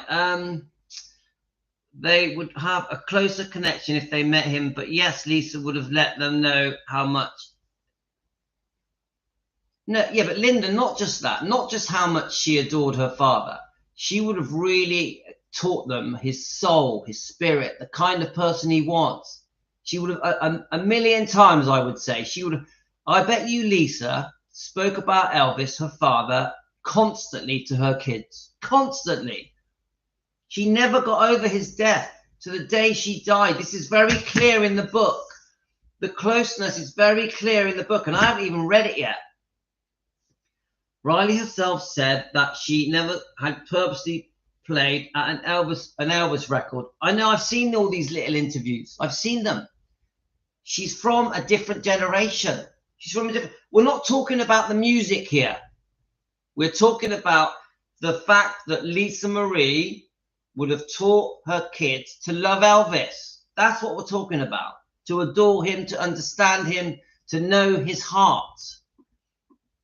Forget the music, forget the good looks. Right. This is just my opinion, guys. No one's got to agree with me. Yet in an interview, Rainbow, she says she connects to her grandfather when listening to his music. Thank you, Joe. Thank you, Joe. I don't dislike Riley at all. I don't hate anybody, not even Priscilla. Okay. Now, I do tend to judge people on their actions. On their actions. Because we can say whatever we want, can't we? It's people's actions that tend to say what is truly going on. So that's my answer to that comment. Let's have a look.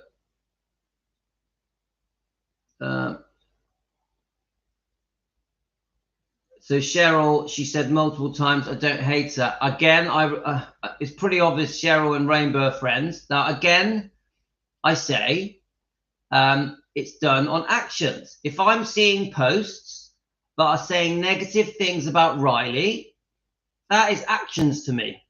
That is actions. The missing Elvis tapes, maybe Priscilla had them. She was upstairs at Graceland, and after his death, she did exert her authority. Lisa does say that it was swiped clean after his death. Sorry, Tracy, there was another one of your comments, wasn't there? I'm sorry, I was going to comment on it. Let me see if I can get it. Tracy, it's nice to see you. We haven't seen you for a while. Let's just see if I can find it. Sorry, the comments are shooting up fast. Oh, yes. Right. You were talking about, yes. Now, Tracy, into your previous comment, I just want you to know, I do want Riley to step up and talk about these accusations with Michael Edwards. I really do. Yeah, I'm not happy that Riley has been skirting around these issues. I'm not happy that Riley isn't bringing up this disgusting treatment of Lisa. It does need to be brought up, and we will keep the pressure on to try and make Riley step up and bring up these accusations and get them dealt with on behalf of Lisa. Lisa wanted them dealt with. She put them in the book. She wanted Riley to put them in the book. It's obvious that Lisa wants it all exposed, these allegations against Michael Edwards and her own mother, really. Yeah. So yes, we will keep the pressure on to make Riley step up and defend her mother. 100%, I am very disappointed with Riley for not defending her mother properly. But many of you are saying, let's give her a chance. Let's give her a chance. Right. Okay. Now, obviously, you've seen Cheryl's comments. I'm not attacking anybody. I am reacting to comments. So let's have a look. Okay. Okay, guys, let's just keep going. Now, look, I just want to say now, guys, that how can I say it? You know, I have a problem with the hate stuff that's happening towards Riley. I don't like it. I don't think it should be happening. Now, if I'm getting a feeling that there's people that have just got it in for Riley, want to create hate for Riley, want to encourage people to join in and dislike Riley and paint a horrible picture of Riley, I'm going to block them. I'm going to block them, guys. I'm not having it. I'm not having it. I've tried to be fair. So that's my stance on it. Okay, guys?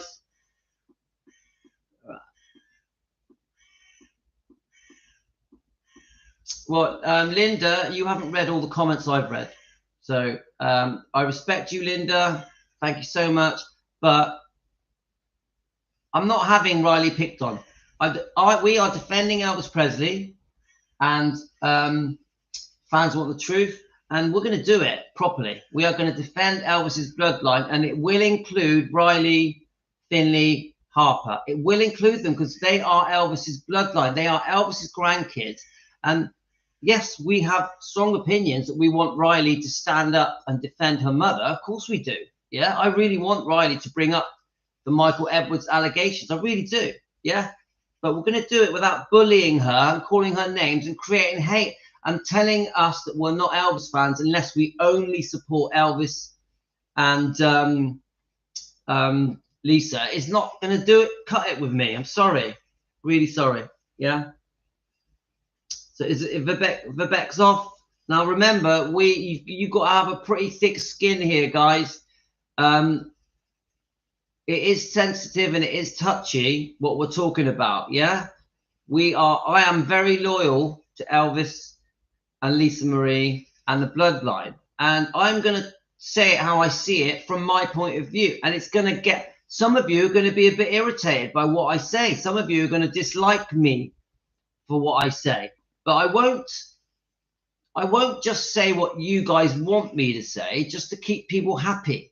No, I would rather lose subscribers and members than just say things to agree with you. I'm not going to do that. I will be true to myself and I will say how I feel. Whether you agree with me or not, it's your right to agree or disagree. Yeah? But I will never be this guy that just says, yes, yes, yes, yes, yes, please subscribe, give me money, give me money. I'll never be that person. I will stand my ground. I will say how I feel. I'm just a fan at home. And if you don't agree with me, that's fine. But if you're going to get angry at me and dislike me, you're on the wrong channel. You're on the wrong channel because this is defending Elvis. It's Louis' channel, isn't it? Yeah.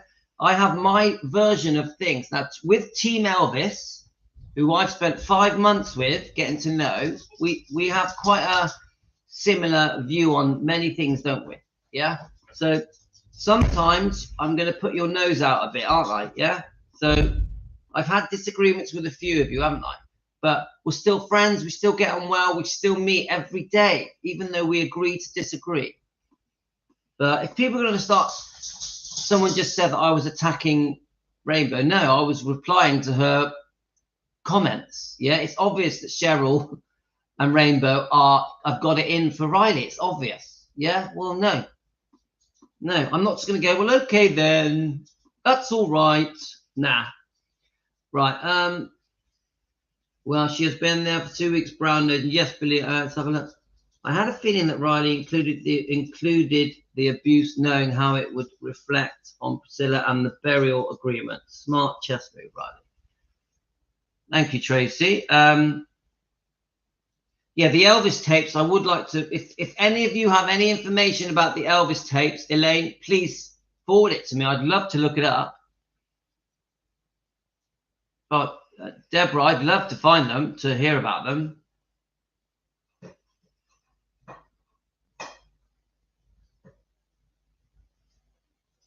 Okay. Now,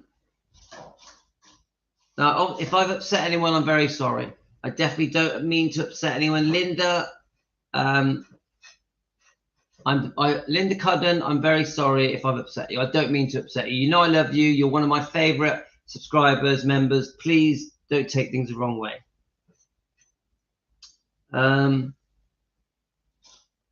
So Joe says, not hating on Riley. I think she's great, but read the book, please, Louis. And she says that because of the grief she saw her mum go through when she was younger.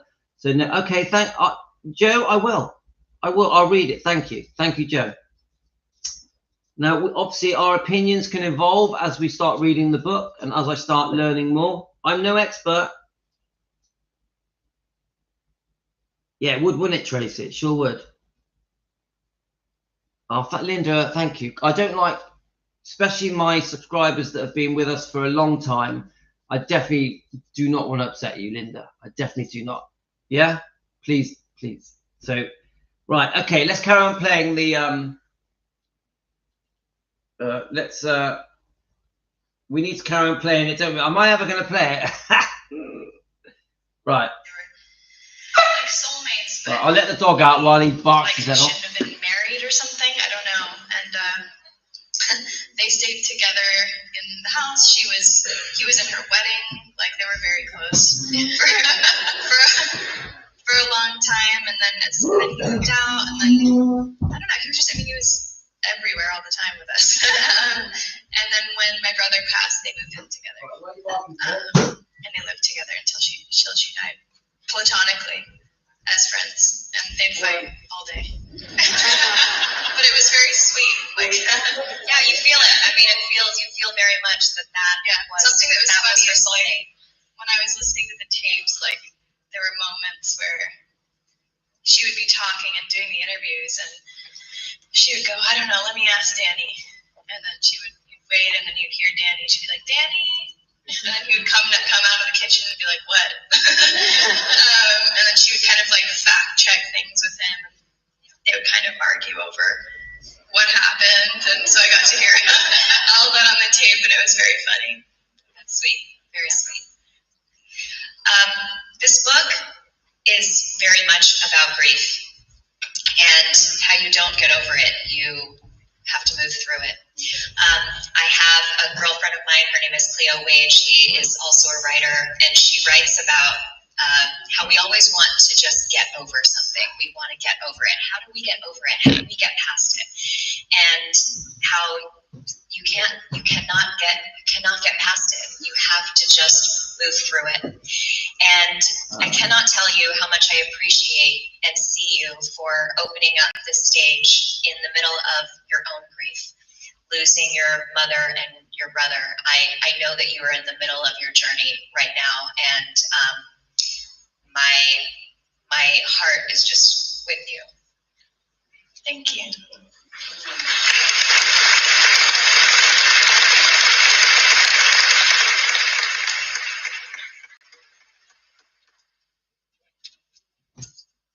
Nicole's crying. No. I'm supposed to be the one crying. Yeah, it's supposed to be about you. Your mother, as you say, was incapable of hiding anything from you. So, I wasn't. You already answered this question. I was going to say, did you learn anything through her from the tapes? No, I just was reminded how crazy she was. And in the best way, she just had me laughing the whole time. I know that like a lot of the book is really sad, but she would tell it in a really funny way. It is a comedic book. Yeah. And I think that was like, I think what's gotten our family through everything is like we all have a good sense of humor, all of us, which is uncommon, but we all do and did, And so I remembered that, and I remembered that even in the saddest moments, like we all found something silly to laugh at, And that was throughout the whole tape of her going through her life. She had like a kind of dry sense of humor about most of it, and that was really my favorite part about listening to it, was reminding me of that. Have you found, I know that your daughter is so young, but have you found that you are repeating anything in terms of the way she raised you, with the way that you are raising your family? Definitely.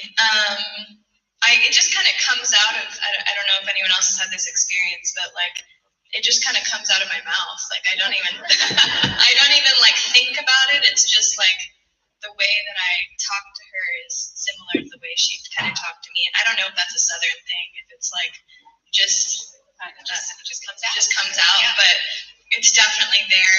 And then sometimes I'll hear her in my head being like, Riley, clean, wipe her face, and stuff like that. It'll just come into my mind. So it's really sweet because I do hear her voice a lot when I'm parenting, and I'll kind of, there's been a couple times where Tupelo's been sick, and I'll kind of hear her being like, she's fine. This is normal. Fever's normal. Like I can hear her. It's really interesting. Yeah. What were the hardest parts of the book to write, and what parts brought you the most joy? I think the hardest parts were the end, just because it was really hard to live through, and I just kind of, to be honest, I did it and then didn't want to reread it, So that was hard when you're writing a book because you have to go through it again, but I didn't really, like once I got it down on the page, I didn't really want to go through and keep reading it because it was like, not something I want to relive over and over again. And I think the most fun part would probably be the first few chapters. I personally love, her and my dad meeting because I just love their relationship so much. And he was such an important, person in her whole story, and he was there from the beginning until her very last moment here. And so for me, that was such a powerful, love story, even though they weren't married, as friends, they were best friends. So kind of weaving that through line was probably what I found to be the most sacred, I think. Were there any parts of the book that helped you get any sort of closure? I don't know what closure is. I think it's kind of, I just live in the moment with all these things, and I think that I don't think I can have closure because it feels like, I don't know. I don't really understand closure, I get that.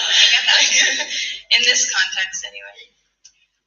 What do you hope readers walk away with and understand about your mom from reading this book? I think that, our family, we're really normal, I keep saying that and people are like, ha ha. But I mean, within all the, whatever crazy stuff, we were just a regular family who had fights and went through a lot together, but there was such a deep, deep love that was so unique that I see now. I have, with my friends and their families and the relationship with their parents and their siblings, how unique and special our closeness was. And I hope that translates. And I also just, people keep saying to me, wow, your family is there's so much tragedy, and I'm kind of it's actually a very common story, a lot of this, how many people here lost somebody that they love, it's not an uncommon experience. Everybody in here probably has, So I think it was really to connect, and the reason she wanted to write her book was to share her story and connect with people. Right, I'm going to comment on that bit. The reason she wanted to write her story, is to connect with people and tell her story. I just been quickly chatting with Colin Paul. He's an entertainer, an Elvis entertainer. He's joined us many times. Hello, Colin. I've just been speaking to Colin. Now, I want to be straight with people. Colin thinks that there's a good chance that Riley did go out to get the chair for Priscilla. Definitely, because I'm never going to say that I know everything. Yeah. And Colin also feels, because of the picture, there's a picture going around that shows Riley and Priscilla together. Colin feels that that is proof that Riley knew that Priscilla was going to come into the interview. Yeah. So I still stand by what I say. We don't know, do we, guys? We're all, you know, there's 60 of us here watching. We're all going to have a different take on things. Even Elaine has sent me the picture as well. Thank you. At the moment, my view is that, of course, the picture was taken and they were together. Yeah, I don't know what time the picture was taken, if it was before, I don't know. It could have been. Now, do I think that Riley 100% knew that Priscilla was going to walk into that room and join in? At the moment, I don't think so. That's just my opinion. Me and Colin have a different view on it, yeah? But I could change my mind, because the more I watch it, the more we go through it now, I may change my mind. At the moment, I think it was a surprise interview. Now, we know that Priscilla was in Memphis at the Rotary. So, yes, it's obvious that Riley knew that Priscilla was at Graceland. I think that's pretty obvious, especially because of the picture. I just have a feeling that Riley did not know she was going to walk into that room during that, you know, in front of the audience. I think she was surprised. She looked surprised. I agree, there's a chance. She's quite respectful.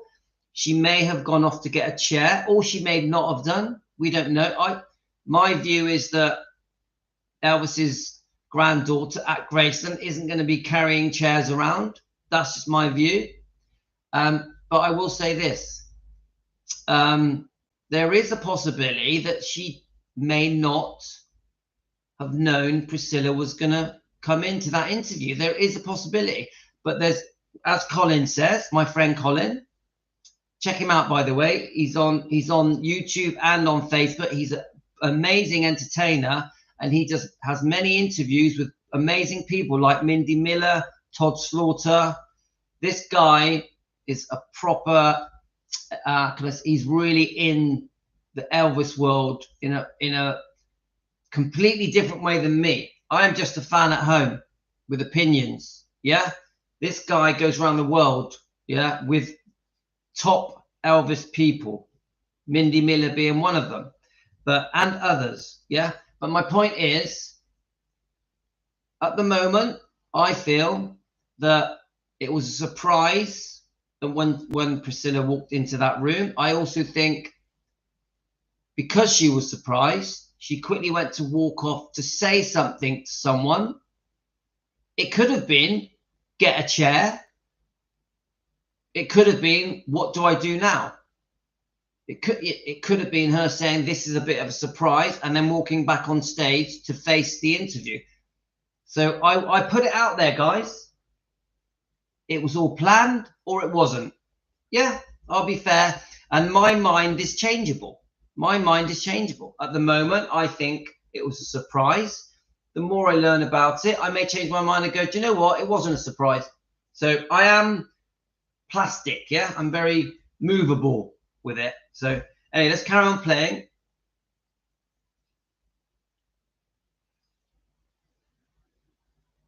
This is my loss and my addiction, and be open about that so that people didn't feel so alone in the world, you know? That is, I will tell you, as someone who read the book, that is exactly what I walk away with.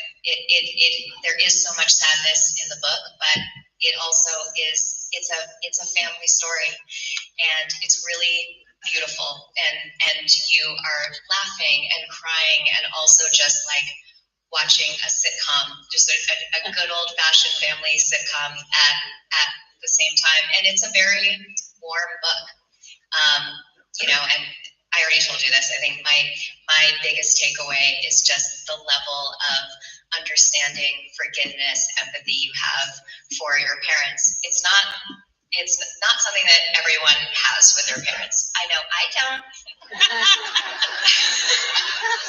Do you want to talk about it? No, I'm good.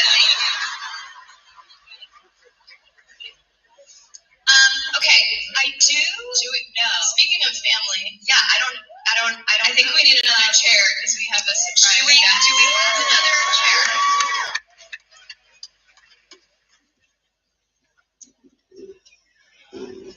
Come on, guys. They look surprised. Come on, surely you see they look surprised. Oh, well, she needs no introduction.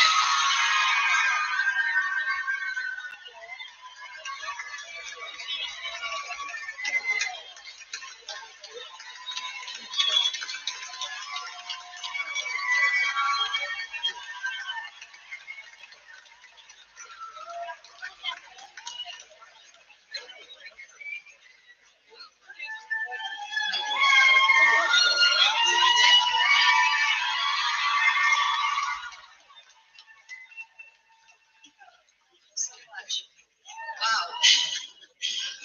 Was mine bigger than Welcome yours? To Graceland.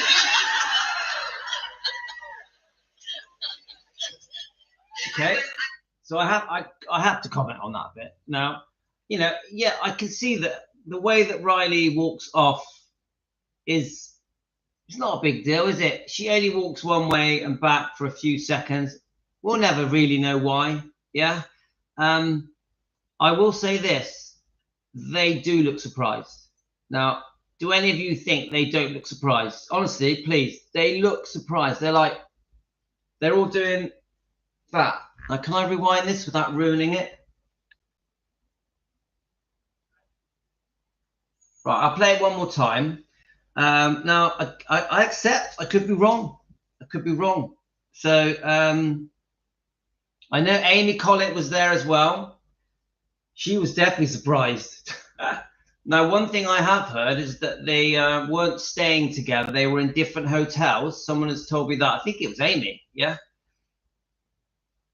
A couple of you were there. A couple of our subscribers were there. Now, I want to show it again. Please, let's look closely. I know it's crap quality. Please just have a look. See if you think they look surprised. If I'm wrong, guys.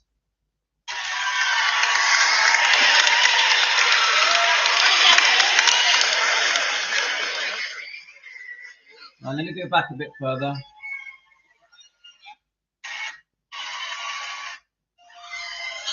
Right, here we go. Now, one thing that does always surprise me is that they always cheer and clap Priscilla as if she is Elvis, which just doesn't make any sense. Right. Another chair because we have a surprise. A bit further back. Let's go further back. Understanding, forgiveness, empathy you have. Let's have a good close look, guys.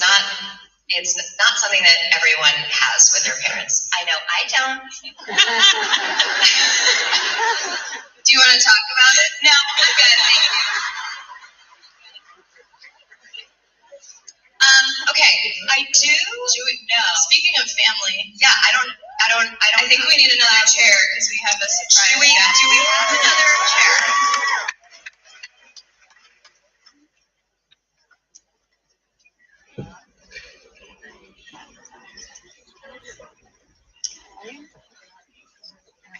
Oh, well, she needs no introduction.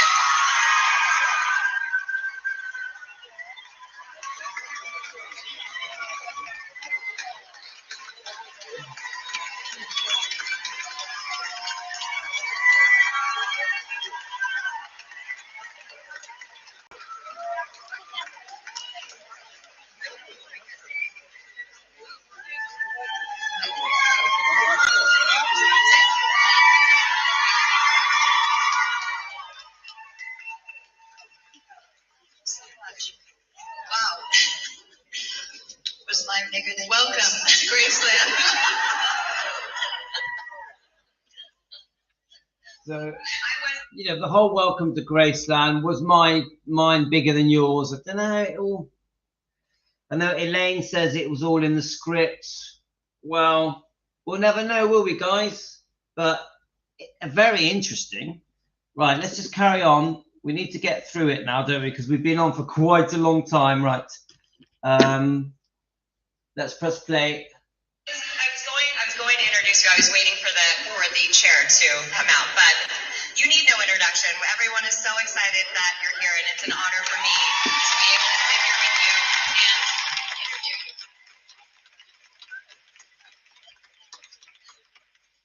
How does it feel to be sitting here with your daughter at Graceland? Granddaughter. It feels great. It feels great being here with her.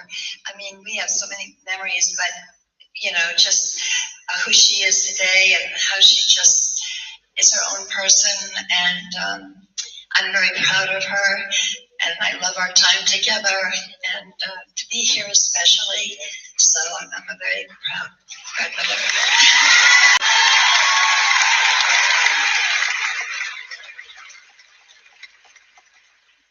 I would love to know about your first time coming to Graceland and what that experience was like.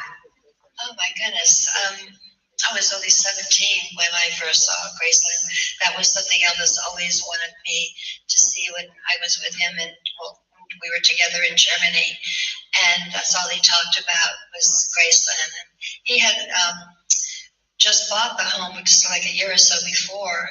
He had gone into Germany, and he couldn't wait to get back, and he wanted me to see it. It was the biggest, at that time, it was the biggest house ever. You know, now when we talk about how big Graceland is, at that time, it was a big estate.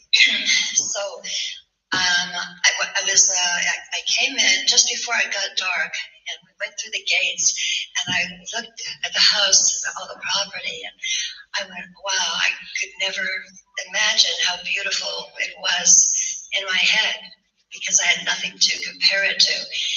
And I walked around when I got out of the car, and I just looked, and I said, now I see why he loved it so much. And he said he would never sell it. So it was really a beautiful sight.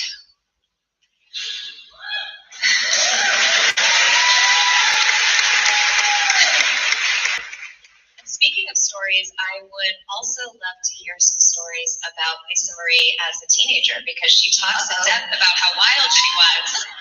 And I'm a mother of 2 teenagers, and my heart goes out to you. So I would love to hear some stories. Say no more. That your heart went out to me. That says it all. Oh my gosh, Lisa. She was her own person, that's for sure. And she was a little Spitfire. She was, we had such a great time growing up. And actually, it was just her and I, obviously.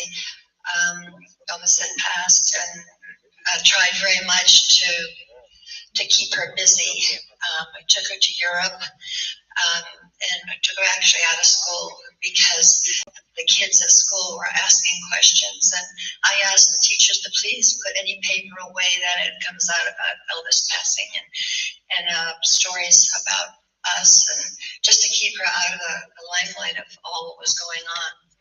This is when Elvis passed. So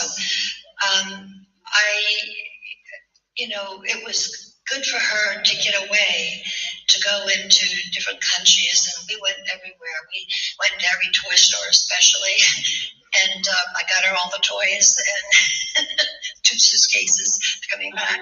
But it was just anything that could keep her mind off of losing her father.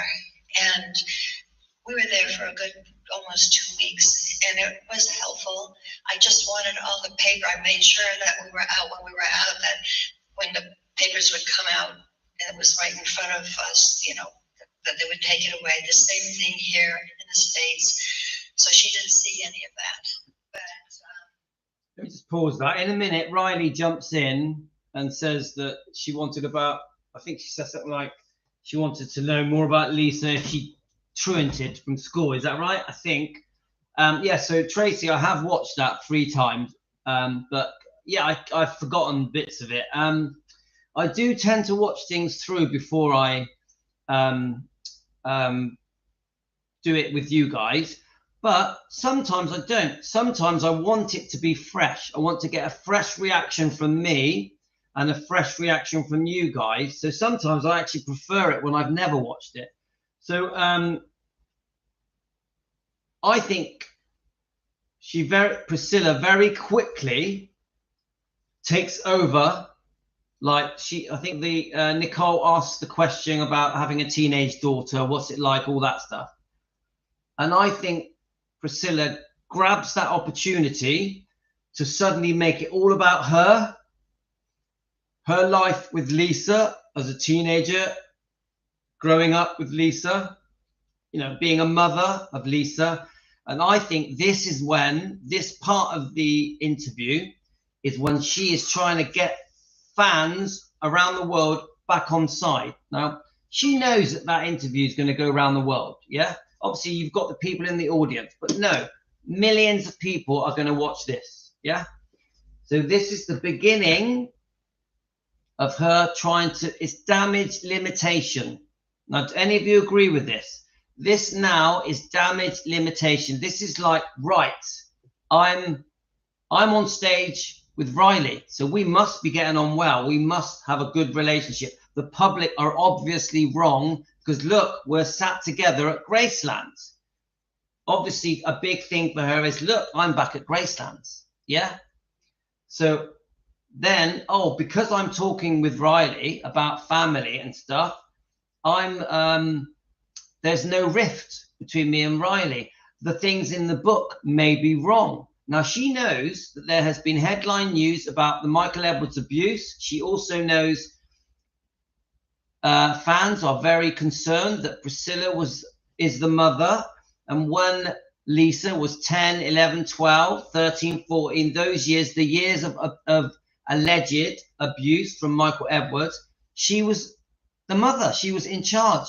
The responsibility was down to Priscilla to make sure that her daughter, Lisa, who was just a child, was kept safe and protected. Now, the fact that Elvis Presley's only daughter that Priscilla was in charge of has had alleged sexual abuse from Michael Edwards. Now, somehow, Priscilla's going to understand that millions around the world, including non-fans, are going to be looking to Priscilla to say, what the hell happened? Your daughter was being abused whilst you were the mother living with her.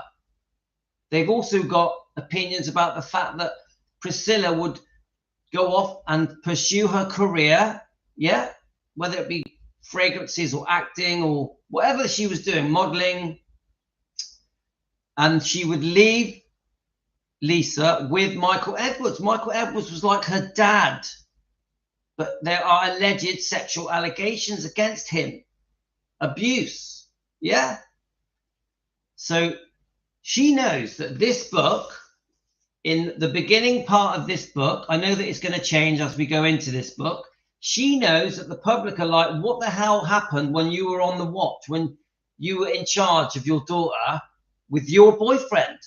The boyfriend that she was with for I think 7 years, who has half admitted his abuse in his own book, and Lisa Marie has said it in other interviews, the one with Howard Stern, for example, but not just that. Lisa Marie's own tapes say it. Riley Q has the tapes where Lisa Marie talks about the abuse. Yeah, it's obvious Lisa Marie wanted it out there. It's obvious, otherwise she would never have made the tapes. Riley knows, and Riley allowed this book when it was made, because obviously Riley made this book, yeah? She kept it in there. So Riley also wants the world to know about the alleged sexual abuse during the time when Michael was with Priscilla. You get me, guys? So the point of my little lecture is Priscilla is trying to make things right in this little 15-minute slot. She's trying to win everyone over. Oh, Lisa was naughty. I couldn't control her. She had loads of boys. She's painting a picture of a very difficult childhood. She's also playing the picture of a victim. Oh, poor me, poor me. Lisa was difficult. Look what I went through. Oh my God, I managed to get through it. Come on, guys. Anybody that has a teenage child has a difficult time. Anybody. It doesn't mean they get abused by the boyfriend. Yeah? So what if Lisa was difficult? So what if she dabbled with drugs or alcohol? Why was she abused? Allegedly. For entertainment purposes, our opinions. Why was she abused? Just what? Is it because she was naughty? Because she was a teenager? Is it because she drank alcohol or took drugs? No. Not everyone that drinks alcohol and takes drugs gets abused for years. Not everybody that is naughty and rebellious gets abused by their mother's boyfriend. Come on. So she's trying damage limitation here. Now, everything I say is opinions for entertainment purposes. Let's keep going. I think she wants to know when she got grounded. Oh. Want to know all the dirt? We're really going to go there. Well, there's quite a few times she got grounded. That was all about boys. She'd sneak out, say she was going, with her girlfriend. I followed her one day when I was a bit suspicious, and I had my sister come with me. We followed the car, and of course found out where she was going. I did get out of the car. I don't know if she ever told you this. Not yet. Put her in my car, and we went home. And I told her, that I was very disappointed in her, that she lied, and that I didn't like the guy she was going with. And she goes, "Why?" I go, "Well, because I don't think he's good for you. I think that he's a bit old for you." And so she said, "Well, what about my father?" With me. I didn't say anything else.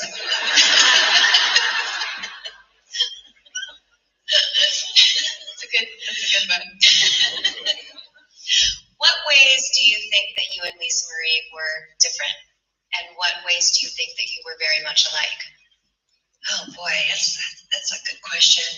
We were different. I mean, Lisa was curious, very curious about different things, and she wanted to experience different things. And some things, I was concerned about. I was mostly concerned about her hanging out with the wrong people. She seemed to like that the feeling of not being normal. She wanted to be different, and she didn't want me to tell her. She was difficult as far as getting her to understand why I didn't want her to do certain things. She wanted to experience things herself. So I think that, and we would have little rounds of disagreements, and she just wanted, just like I said, to experience stuff. And I think for a mom, that's hard to let go of. I mean, she did experience with drugs. She did. And that was difficult. But we got through it. She had a good head on her shoulder. Lisa was not stupid. She was very smart. She wasn't, at school, she could care less about school. But let me just pause it a minute. Now, someone's just said something, and it's made me realize something, guys. It was Linda. So Linda says that she had to do her best. So let me just read Linda's comment. Thank you, Linda. You've made me realize something. Linda says that Lisa Marie was trying to get through life as best she could. Okay. And then then she says Lisa was using drugs and alcohol to get through. Right. Well, that is a very good comment, Linda, because you've just made me realize something. Now you put yourself in that scenario. Yeah. You've got Linda. Sorry, not Linda. You've got Priscilla with her very busy life, busy career, acting, promotion, fragrances, whatever she was doing many, many different things, wasn't she? Yeah. Even I watched an interview. She even did a bed linen line. Yeah. But many other things. Anyway. So Priscilla is going off regularly, traveling, working, many times leaving Lisa with Michael Edwards. Now, Priscilla now has just mentioned that Lisa had a drug problem and an alcohol problem, yeah? Now, why does she do that? She's trying to paint the picture of this rebellious child, teenager. Yeah. We don't know when. I've read that there was a chance that she was drinking alcohol and taking drugs at 11. Is that true, guys? Now, how about this? I put this to you, guys. Is it possible that the reason she started taking drugs and alcohol was because of Michael Edwards? Now, they say that even Priscilla was drinking and taking drugs as well, cocaine. Is it true? Now, this is a speculation. Now, is there a possibility that it's because of Priscilla and Michael Edwards that she was introduced to alcohol and drugs so young? I asked you that. I also asked you this. Once the alleged abuse started, was the alcohol and the drugs a way of her trying to forget about it? Did she start taking the drugs and the alcohol because of the abuse, because of the alleged abuse? Once her mother's boyfriend, and I hear he was also aggressive and violent, once the mother's boyfriend allegedly was touching her up, did that then make her want to take drugs? Did it make her want to drink alcohol? I'm asking you this, guys. How many of you guys here think that Michael Edwards' alleged abuse caused her to take drugs, to drink alcohol, and to rebel? I put that to you guys while I carry on playing the video. We have to think outside the box, don't we, guys? And her thinking and her thoughts of what she wanted out of life and how she wanted to live it. And I did worry about her, where it was going. But then as she got older, 17, 18, of course she met Danny. And that's your dad, you know. I didn't know that. It's a lot of Dannys. Boy, she fell in love with him, and he was such a great dad, a really great dad, a great couple. Lisa started getting into taking drugs, and at that time things got bad, and she met the you-know-who, Michael Jackson. I wasn't happy about that either. She said, "Mom." Right, I quickly, obviously she's going to go talk about Michael Jackson now, which is fine, it's interesting. But look, here's another example, right? Priscilla, they're having the second divorce settlement, which was very serious. The lawyers, the second divorce settlement that Priscilla was not entitled to, she had to accuse Elvis of fraud and lying and hiding his assets and hiding his income before a judge would allow a second divorce settlement, because in the first divorce settlement, she signed a contract promising never to go back for more money. Okay? So eventually she breaks that agreement, double crosses Elvis, and in my opinion, and goes back for a second divorce settlement. The judge allows her to, because she has portrayed Elvis as a con man, which disgusts me, by the way. So the second divorce settlement is opened up. She's now demanding a massive amount of money, a massive, millions. And she wants a percentage of his copyright, and she wants much bigger spousal payments, maternity payments. Now, Elvis cannot afford to pay Priscilla any of the second divorce settlement money. So they create the deed of trust, the lien, the charge placed on Graceland in Priscilla's name. Yeah, this deed, this charge, this lien placed on the building, Elvis's home.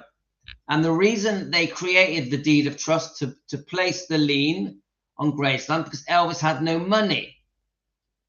But remember, guys, the reason Elvis couldn't afford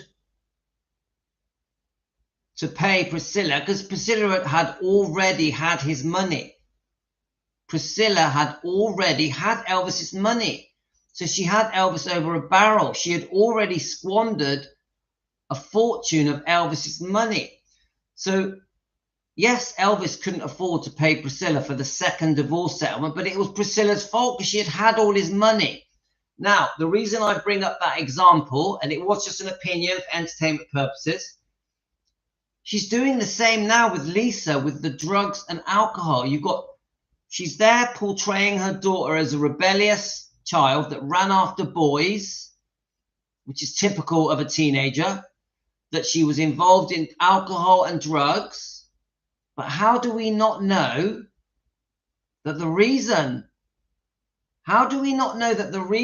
Lisa Marie was involved in drugs and alcohol and was rebellious was because of the alleged abuse from Michael Edwards? The fact that Priscilla's own boyfriend that she'd been with for 7 years, that was like a father to Lisa, was abusing her. Lisa Marie would have known day to day her life was this: I live with my mother and Michael Edwards. Michael Edwards secretly, allegedly, yeah, this is allegations, not proven. It's an opinion for entertainment purposes. That is Lisa's life. She goes home when mum's not looking or when mum's asleep. Allegedly, Michael Edwards is abusing her. Yeah? Of course, no wonder she turned to drugs and alcohol and she became a rebellious teenager, because Priscilla's boyfriend was abusing her secretly when Priscilla was away working, pursuing her career, or when Priscilla was asleep. And Priscilla and Michael Edwards allegedly were both taking cocaine and had a drink problem and were constantly partying. So there's your answer why Lisa Marie had become a rebellious child, chasing after boys, taking drugs, drinking too much alcohol. I rest my case. For opinion, this is an opinion for entertainment purposes only, but you think about it. So Elvis was forced. Sorry, I just pressed something. So Elvis was forced to have no money by Priscilla and couldn't afford the second divorce settlement. And you jump forward after Elvis is dead and Priscilla is with Michael Edwards. And now Lisa Marie is forced to take drugs, alcohol, and party and be rebellious because her mother, Priscilla, and her sort of stepdad have a coke problem, cocaine, a drink problem, and they're partying too much, and mum is going away too much because she's pursuing her own career because Priscilla is putting herself first. And the end result is you have got a child that is neglected. Yeah. Now remember, there's a lot of money floating around. A neglected child that's being abused by her mother's boyfriend, allegedly, who's now developed a problem with drugs, alcohol, and boys. Yeah? Come on, guys. It's all alleged. It's all for speculation. It's all opinions. It's all for entertainment. But come on. Put yourself in Lisa Marie's shoes. Put yourself in her shoes. The hell she was going through those years, age 10 to 17. Yeah? Your mum's bloke. He's a bit of a weirdo. Yeah? He's up to no good. No wonder she took drugs and alcohol. No wonder she never wanted to be home. She would disappear, wouldn't she? No wonder. Because as soon as she returned home, you got the pervy boyfriend. We've all read the disgusting allegations that are in this book, haven't we? We've read them. They're disgusting. Quite upsetting, guys. Quite upsetting. So then when I get people coming on our live streams, yeah, attacking Riley, nah, I ain't having it. And I go, okay. But I said, she goes, what's wrong with you? Why don't you like him? And I said, I just don't like him.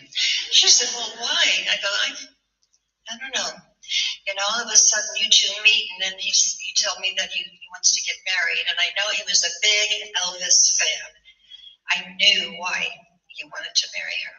Did I ever tell you this? No. Okay.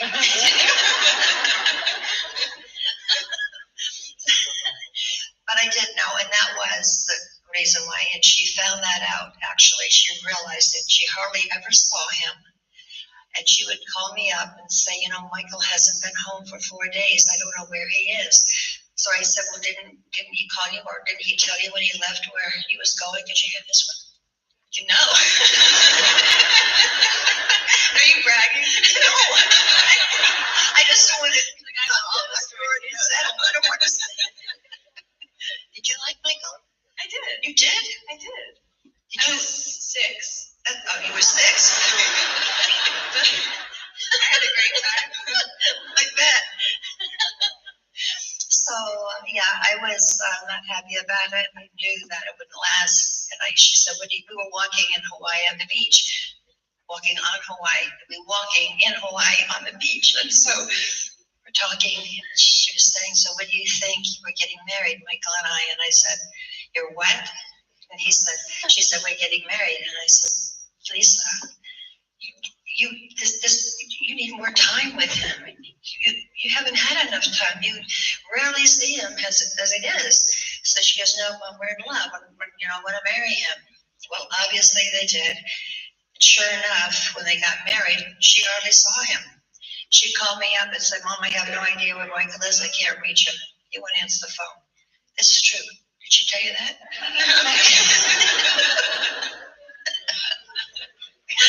We're all learning a lot together.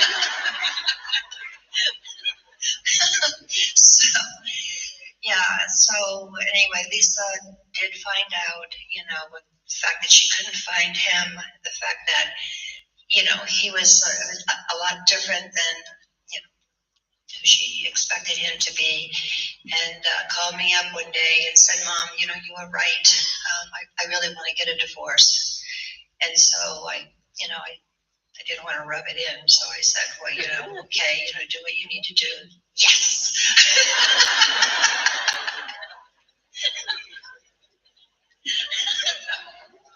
So that was number 2 we got rid of. So. What other boyfriends did you not like? Well, we won't go there. What were your favorite memories of Lisa here in Memphis? Oh my gosh, she loved coming here because I wasn't here. She wanted to come to Graceland, so there's times I couldn't make it. But she didn't go to bed until like 3 o'clock or 4. We've got about 9 minutes left, which is we're getting to it, aren't we, guys? I just want to say something. Now, how many times really has Priscilla had the opportunity to talk to the public? Because this isn't just the audience there. This is us around the world. She has these few opportunities to show her grief, to cry for her daughter, Lisa Marie, to cry for Benjamin, her grandson, to just have the right body language, the right aura that shows that she is gutted and really misses Elisa and can't bear life without her. Yeah, remember, this is her daughter that died. Was it January 2023? You guys tell me the exact date. Now, this is the mother of Lisa Marie. She sat in front of these people, and all they can do is have a giggle and a laugh. That's basically what Priscilla is doing. This is her opportunity to show some grief, to cry for her daughter. Where is it, guys? Is there any hint from this of a mother grieving her daughter? Nothing. You'd think at some moment that she would get tearful or upset. Nothing. She spends the whole time trying to show that Lisa was a bad teenager that took drugs, that drank alcohol, that chased after boys. Everything was Lisa's fault and she had to get through it. She was a victim. Priscilla is playing the victim. And now she's going to go on a tangent and talk about Michael Jackson. Delta, Elvis's aunt who lived at Graceland. Her husband had died, so Elvis offered her to stay at Graceland. And she had, Lisa basically could do anything that she wanted. She didn't want to brush her teeth. She didn't brush her teeth. She didn't want to eat. She didn't have to eat. She wanted to eat something else. They'd go buy it. I mean, she ran Graceland. I would call her and say, you know, I would call Graceland and ask Delta, her aunt, you know, so what's going on? Is Lisa in bed? Now I'm in California. And she said, well, she was supposed to go to bed. I go, but is she in bed? She goes, well, you know, she's Lisa. So I said, Delta, she has to go to bed at 1 o'clock.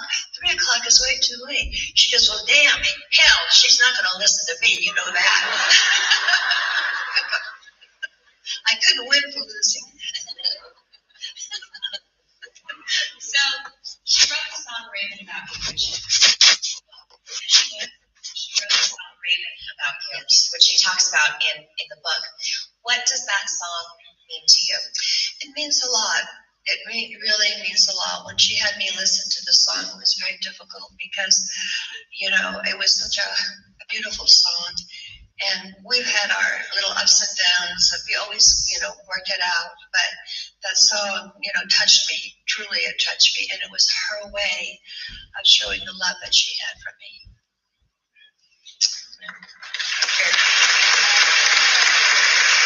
I want you all to go home and listen to that song. Well. And this book touches so much on family and family dynamics and the seasons that we all go through, the ups, the downs. And I just want to ask you if we could have a check-in moment right now. Where are you right now? I'm here in Memphis. Hell yeah. Comedian over here. How are you and Riley, and how are you with your family, and how is your relationship with your family? You know, Riley and I never had all the papers that you have read that we're battling it out. We can't stand each other, blah, blah, blah. Have you read those? I have. Okay. It's pretty hard to avoid. What? It was pretty hard to avoid. I know. And, you know, I'd walk and see the cover of these papers saying that how you and I are arguing, who will, you and I are this, we don't get along. And that is not true. I like to tell you, all those rag magazines, they're making money off of these lies. And Riley and I have always been very close. I think, haven't we? Yes, we have, always. Thank you. I want to thank you so much for coming out here and doing this. It's such This an is honor. fun. I didn't want to go. She went out today. Well, there are some questions from the audience that I think if we have time, I would love to read them out. Okay.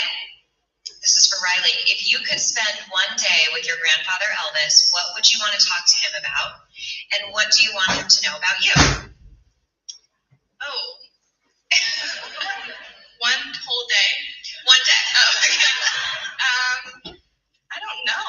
I think I would just want to spend time with him because I only know him through my family.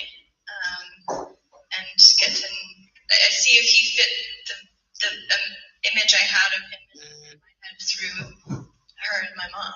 I don't know. I don't know what I would ask. What would you want him? How would you want him to spend the day with his family? What would you want him to see? Oh my gosh, first of all, how close we are. And of course, you know, children, you know, her little Tupelo and my son and the family. I think he'd be very, very pleased that we all get along. She's really hitting it home. So I find this section, let me just go back a bit. I'm just making a quick coffee because this has gone on longer than I expected. I hope you don't mind, guys. There's 62 of you watching. Please subscribe, please like. Now, If you're new to the channel, please join in. You're very welcome. We love new people to join in with us at Team Elvis. Yeah. So thank you so much for tuning into our kitchen. We do this together every day. We do 2 live streams a day, more or less, sometimes 3. We have a nice cup of tea and coffee together, and we just defend Elvis Presley and his bloodline. Now, I want you to just watch this bit, guys. I think this bit's quite important because Priscilla takes this as an opportunity to say, oh, we're so close, we get on so well, you know, I'd love Elvis to see how close we all are. You know, I'm so close to Riley. Yeah, it's obvious that it's on Priscilla's agenda, that she wants the world to think that Priscilla and Riley get on very well. Yeah, that they're like that, thick as thieves. I'm not convinced, guys. Now watch. Oh, Renee, thank you. Renee, you're too nice. Oh yeah, by the way, I'm going to play Renee's video. Actually, Renee, you just reminded me. I'll quickly play Renee's short. Renee, thanks for buying me a coffee. Renee's just sent me a super thank you. Thank you so much. I love it when you guys show appreciation and show me you like what I'm doing. It does mean a lot to me. I'm a big kid like that. Right, Renee, I'm going to quickly play your video. Let's just see if it comes up.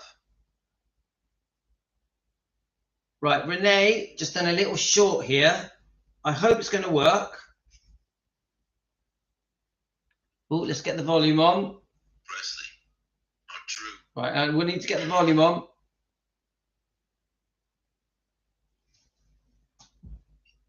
Not true. It raises serious questions about Priscilla's credibility. How reliable are her book, Elvis and Me, and the new Priscilla movie? I always had my doubts about Priscilla, and I believe Lisa Marie, but I have to be cautious because these are still allegations. But as a parent, you always want to protect your child. When your child comes to you with such allegations, alarm bells should go off, but that doesn't seem to have happened here. If all of this is true, it changes how we view Priscilla's stories about Elvis. What do you think? Let me know in the comments. I want to play that again, guys.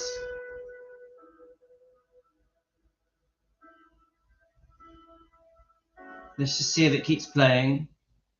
If the allegations made by Lisa Marie Presley are true, it raises serious questions about Priscilla's credibility. How reliable are her book, Elvis and Me, and the new Priscilla movie? I always had my doubts about Priscilla, and I believe Lisa Marie, but I have to be cautious because these are still allegations. But as a parent, you always want to protect your child. When your child comes to you with such allegations, alarm bells should go off, but that doesn't seem to have happened here.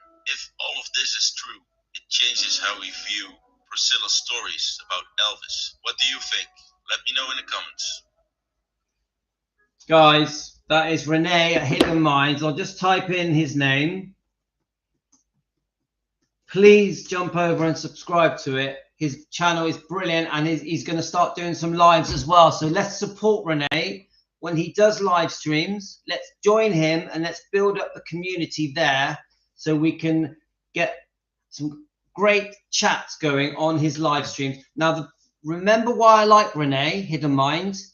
When I first started doing Defending Elvis Presley, he was one of few channels that defended Elvis. Now, Renee makes brilliant YouTube videos, and I'm sure Renee will get himself on TikTok, Instagram as well, and Facebook. But there wasn't that many people defending Elvis Presley. When I first started doing Defending Elvis Presley, there was only a few that I found. There was Shauna at Tenderly Loving Elvis. There was Rhonda at Presley Mania, who both great channels, by the way. Please subscribe to them. But there was also Renee. And Renee did one of the few videos I'd seen defending Elvis Presley against the how can I say it? Elvis was being called a drug addict constantly and has been for 40 odd years.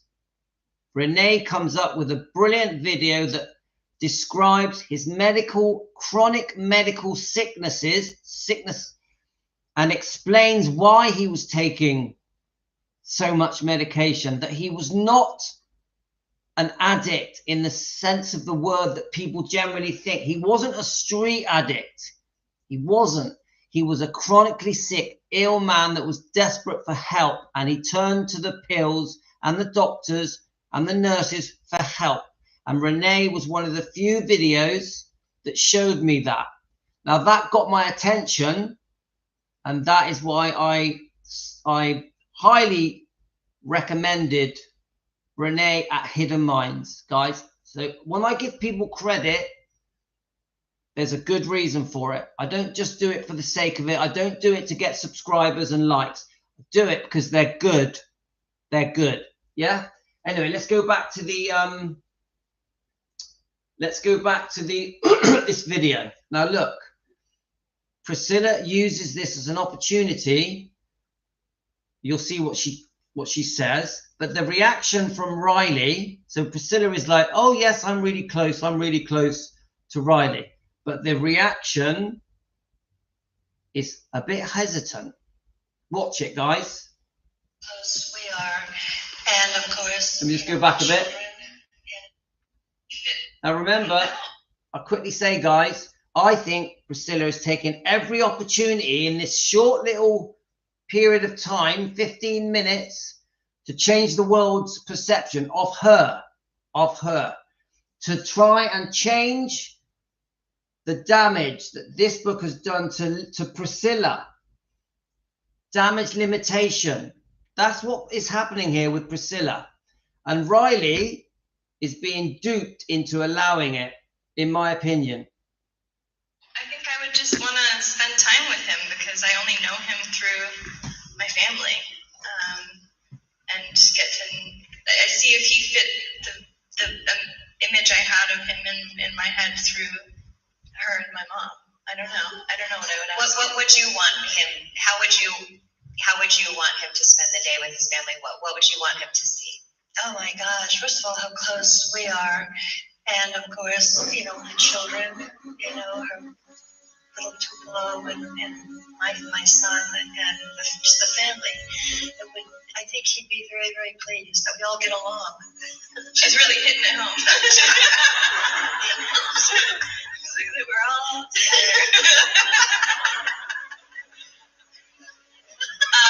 Penny and Carter ask, what was the defining reason that Julia Roberts was chosen to narrate From Here to the Great Unknown? I think I was given a list of actors who could read my mom's voice, and I think it was her voice from my memory just felt really honest. And my mom was just so honest, and it wasn't, I don't know, there was just kind of like a strength to Julia that I felt that was right, I think. And she said she would do it. So okay, well, that's a plus, yeah. Deneen asks, what music did your mom most enjoy other than Elvis? Oh my gosh, everything. Like, she loved disco. She what? Disco? Like to dance like at night. Like she liked disco. We've got one disco fan here. She loved so many things. When she was a teenager, she loved Pink Floyd. She loved she loved being like, and she loved like metal, hair metal, like when she was a teenager. But she loved. She loves scary movies too. Used to watch horror movies. Yeah, horror movies. All that killing. Yeah, she really enjoyed forcing us to watch scary movies. Music, like everything. She loved, like currently before she passed, she loved Lady Gaga and Adele. And Adele she loved. What else? Huh? Guns N' Roses, of course. That's true. Guns N' Roses. Her mother. Aretha Franklin. You guys know. What? Elton John. Yes, she loved Elton John. She loves 70s music. She was a big Elton John fan, and I got in contact with his manager months for her to meet Elton. Did she ever tell you this? It's in her book. Oh, it's in read her book. Here it is.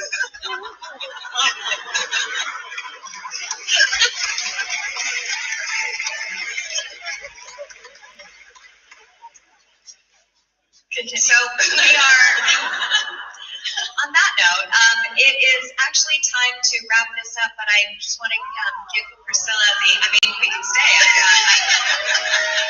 I can sing, I can dance. I'm down. I'm very down to stay here. I just want to ask you before we exit this stage, is there anything while we are sitting here talking about Lisa Marie, is there anything that you want the audience or anyone reading the book to really know about her? Yes, Lisa could be tough at times, and she would show her strength, but she was so giving, so caring, loved people, and she was always trying to find herself and what she could do to help. She was always in her heart thinking, who she is. Yes, she sang and had albums and all, but was there something else for her to do?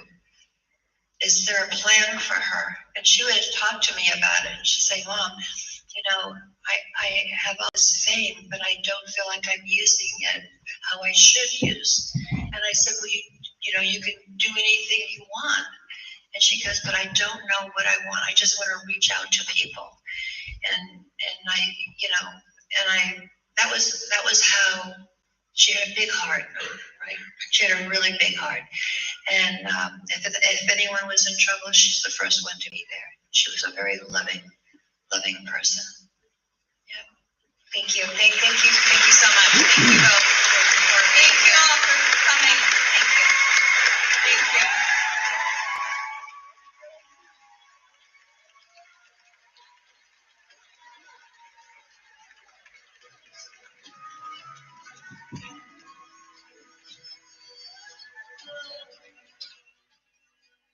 Right. So I let that play out, but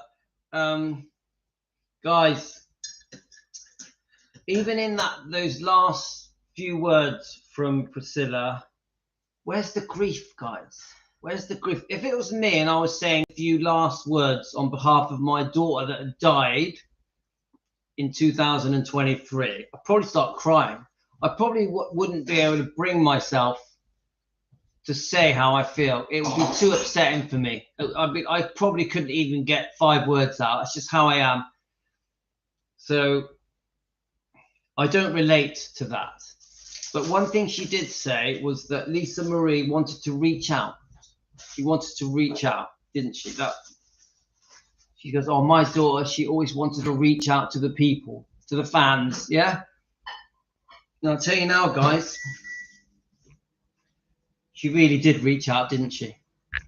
Lisa Marie really did reach out. She spent probably years creating these tapes. She put down the most uncomfortable details you could even imagine on tape for her daughter Riley to create this book, From Here to the Great Unknown. She actually asked Riley to help her finish this book, not knowing that she was going to have a sudden death. Now, the details that she put in this book, the alleged details of sexual abuse from Michael Edwards, whilst living with her mother's boyfriend, Michael Edwards, and the disgusting things that he had allegedly done to her, she really did reach out, didn't she? She put it on tape. She put it on tape, and she does expect Riley, in my opinion, her daughter, to defend her, to stand up for her, to get justice, to seek justice for Lisa Marie, for the alleged sexual abuse by her mother's boyfriend that went on for years when she was a child. The mother and stepfather that were snorting coke, getting drunk and leaving her alone for long periods of time when she was 11, 12, 13 and 14. Yeah? So Lisa Marie really did reach out. She put it on tape. It's so obvious that this was all put on tape because she wanted it exposed, what had happened to her. The fact she was abused, neglected, shipped off to Scientology, shipped off to summer school. Her own parent, obsessed with partying and her own career and coke and alcohol and men, different men, many different men. This is the life that Lisa Marie lived as a 10-year-old girl up until 16 or 17. So she's put it on tape. So that we're not going to allow Riley to sweep this under the rug and not speak about it. We're not going to allow Riley to just go on these interviews around the world and cover it up, sweep it under the rug, act like it never happened. We're not going to allow it. Now, we are not going to be hateful to Riley. Riley is Elvis's granddaughter. So we're going to do it in a respectful way. So we're not going to create hate against Riley. We do, as fans of Elvis, expect Riley to step up and make sure that the authorities and the police follow through these accusations, these alleged accusations of child abuse against Lisa Marie Presley. Yeah, we want it followed through. We do want the interviewers on these news and media programs to bring these topics up and face and address them. We are expecting this of Riley. Now, as you say, guys, give her a chance. Give her a chance. Give Riley a chance to do the right thing, to defend her mother. Yeah? It's a difficult one, isn't it, guys? Yeah, it's very difficult for Riley how to go about it. At the moment, Riley feels that just going around the world doing very sweet, cute interviews with all these different, very well-known TV shows, Riley at the moment feels that that's good enough for now. But it ain't good enough. We, the fans around the world, and I think the public around the world, want to see that the alleged abuse from Michael Edwards, who's still alive, is dealt with by the authorities properly so that he is punished for what he did to that small child, 11 years old, 12 years old. We want it punished. We want the alleged abuse dealt with, faced up to, not swept under the carpet. So Riley, I say to you now, please do the right thing for your mother, as any other person would. If my mother was abused and I found out about it and she left it in tapes, her own voice saying I was abused, I would want justice for my mother. Wouldn't you? Wouldn't any of you guys out there, if any of your parents, brother, sister were abused and they died and they left it on a tape, oh, by the way, I was abused, sexually abused, wouldn't you want justice for them? Wouldn't you want to expose it? Wouldn't you want the police, the authorities to investigate, to defend your parents or your brother or your sister or your cousin? Wouldn't you? Of course you would. Of course you would. So we are always going to keep the pressure on Riley to do the right thing and face these accusations and defend her mother. Yes? Are we agreed, guys? I'll let you reply. How many of you guys think that Michael Edwards should be investigated by the police? How many of you guys? Please tell me. There's 75 of you watching right now. 75 people around the world, in every country in the world. How many of you think that this needs to be dealt with? That Riley needs to step up and get the authorities to look into these indecent assault accusations, these alleged indecent assault accusations?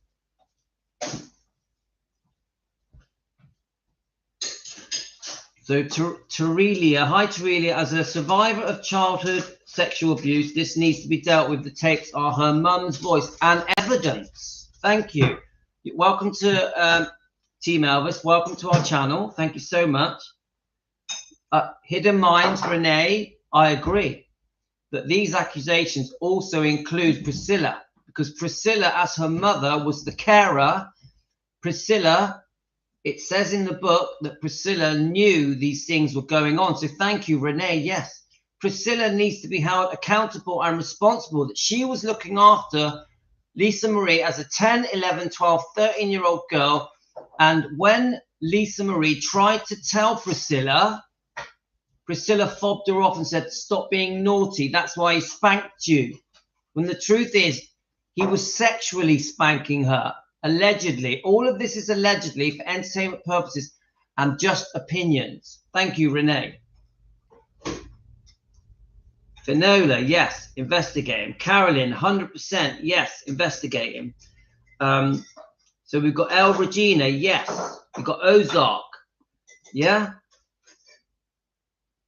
Teresa, all of you, 100%, all of you guys want Michael Edwards to be investigated and prosecuted by the authorities.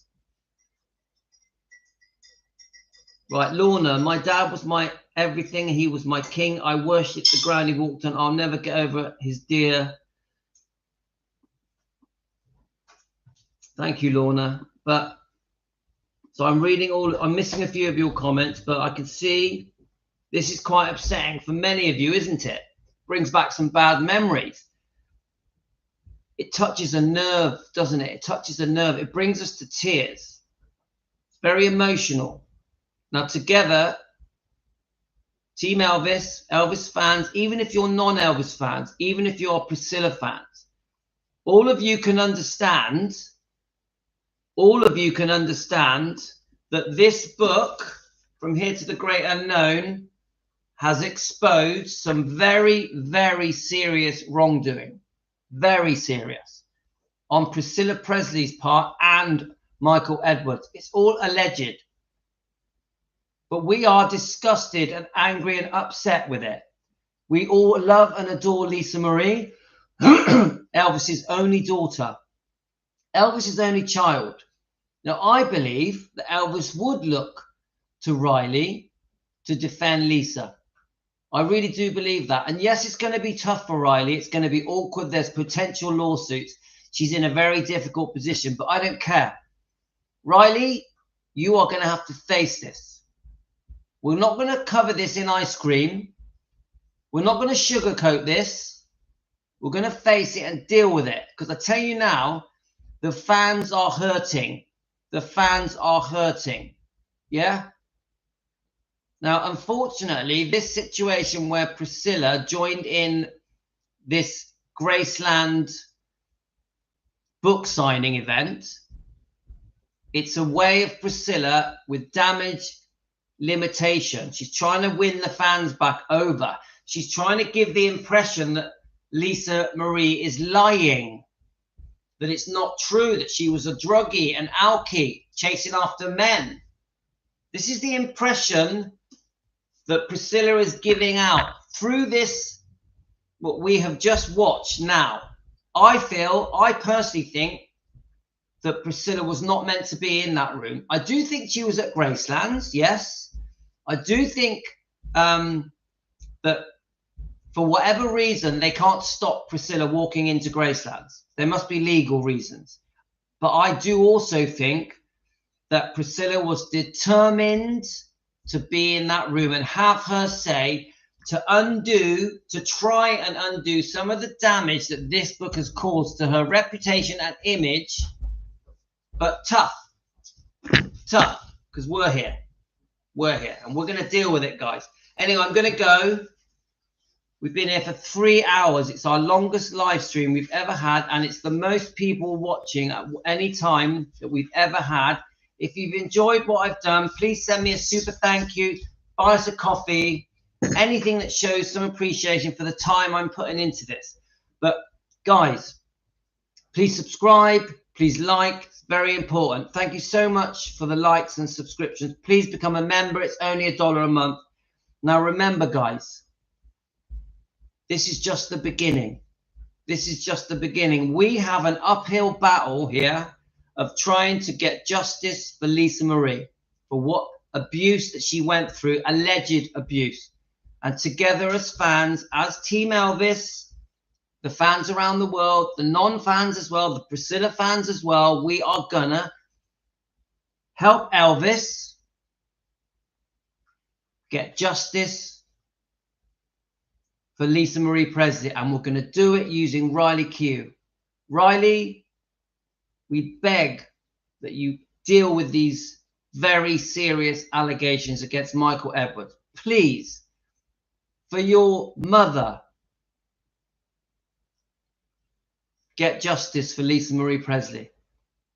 That's it, guys. I hope you've enjoyed it. Anyone that buys me a coffee, hitting the coffee button, thank you so much, guys. Thank you so much. And I am going to come back and do the second half of this chapter 1. I am, but I'm going to have a couple of hours off, go for a run, do some exercise, walk the dogs, have some dinner, and then we are going to do the second half of chapter 1 of From Here to the Great Unknown. Yeah, I hope you've enjoyed this. A very, very long live stream, guys. A very long live stream. Thank you so much to Hidden Minds. And guys, we've had a brilliant morning, haven't we? We spent the whole morning defending Elvis, defending Lisa Marie, defending the Presley bloodline together. We've done this together. Thank you so much. It's been amazing. It's been amazing. And it's going to be a long watch. So any of you waking up in America, it's going to be a long video, guys. Get yourself a coffee and a tea and just chill out in front of the sofa, in front of the TV, on your sofa, and just relax and enjoy this live stream. It's been extremely interesting. And all of you around the world, in every country, England, Germany, Denmark, you name it, Canada, Australia, wherever you are in the world, guys, let me know. Let me know wherever you are in the world. Please, right now, tell me where you are in the world, so we can just check it out on the comments later. Please, right now, just say what country you're in, and then we're going to go. So we've got Hidden Minds in the Netherlands. Thank you, Linda. We have Deborah in Missouri, Lorna. We have Terelia in Brisbane, Australia. Colleen in Massachusetts. Jane in Leicester. Keep it coming, guys. Let's see where you're all from. Come on. We have Ozark in Missouri. Just got back from Graceland. Cool. Ozark, well done. Did you go to the meeting? We have Rhonda in Wisconsin. We got Caroline in Michigan. Shirley in Dover. Hi, Shirley. We have Precious Hearts in Sweden. Hello, Precious Hearts. We have Philomena, of course. Hi, Philomena. You know I love you. In Sydney.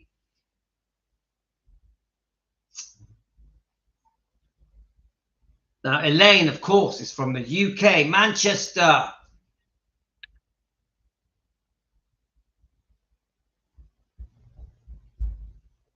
Okay, guys, that's it. Thank you. Please subscribe. Thanks for the coffee, guys. Thank you so much for the coffee. I love coffee. I appreciate it. We had a great one, guys. This was great. This was great. Thank you so much. Love to all of you. Take care. And I didn't mean to offend anybody. I did not mean to offend anyone. If I've offended anybody, I apologize. If I've offended anybody, I apologize. I come from love. Thanks, guys.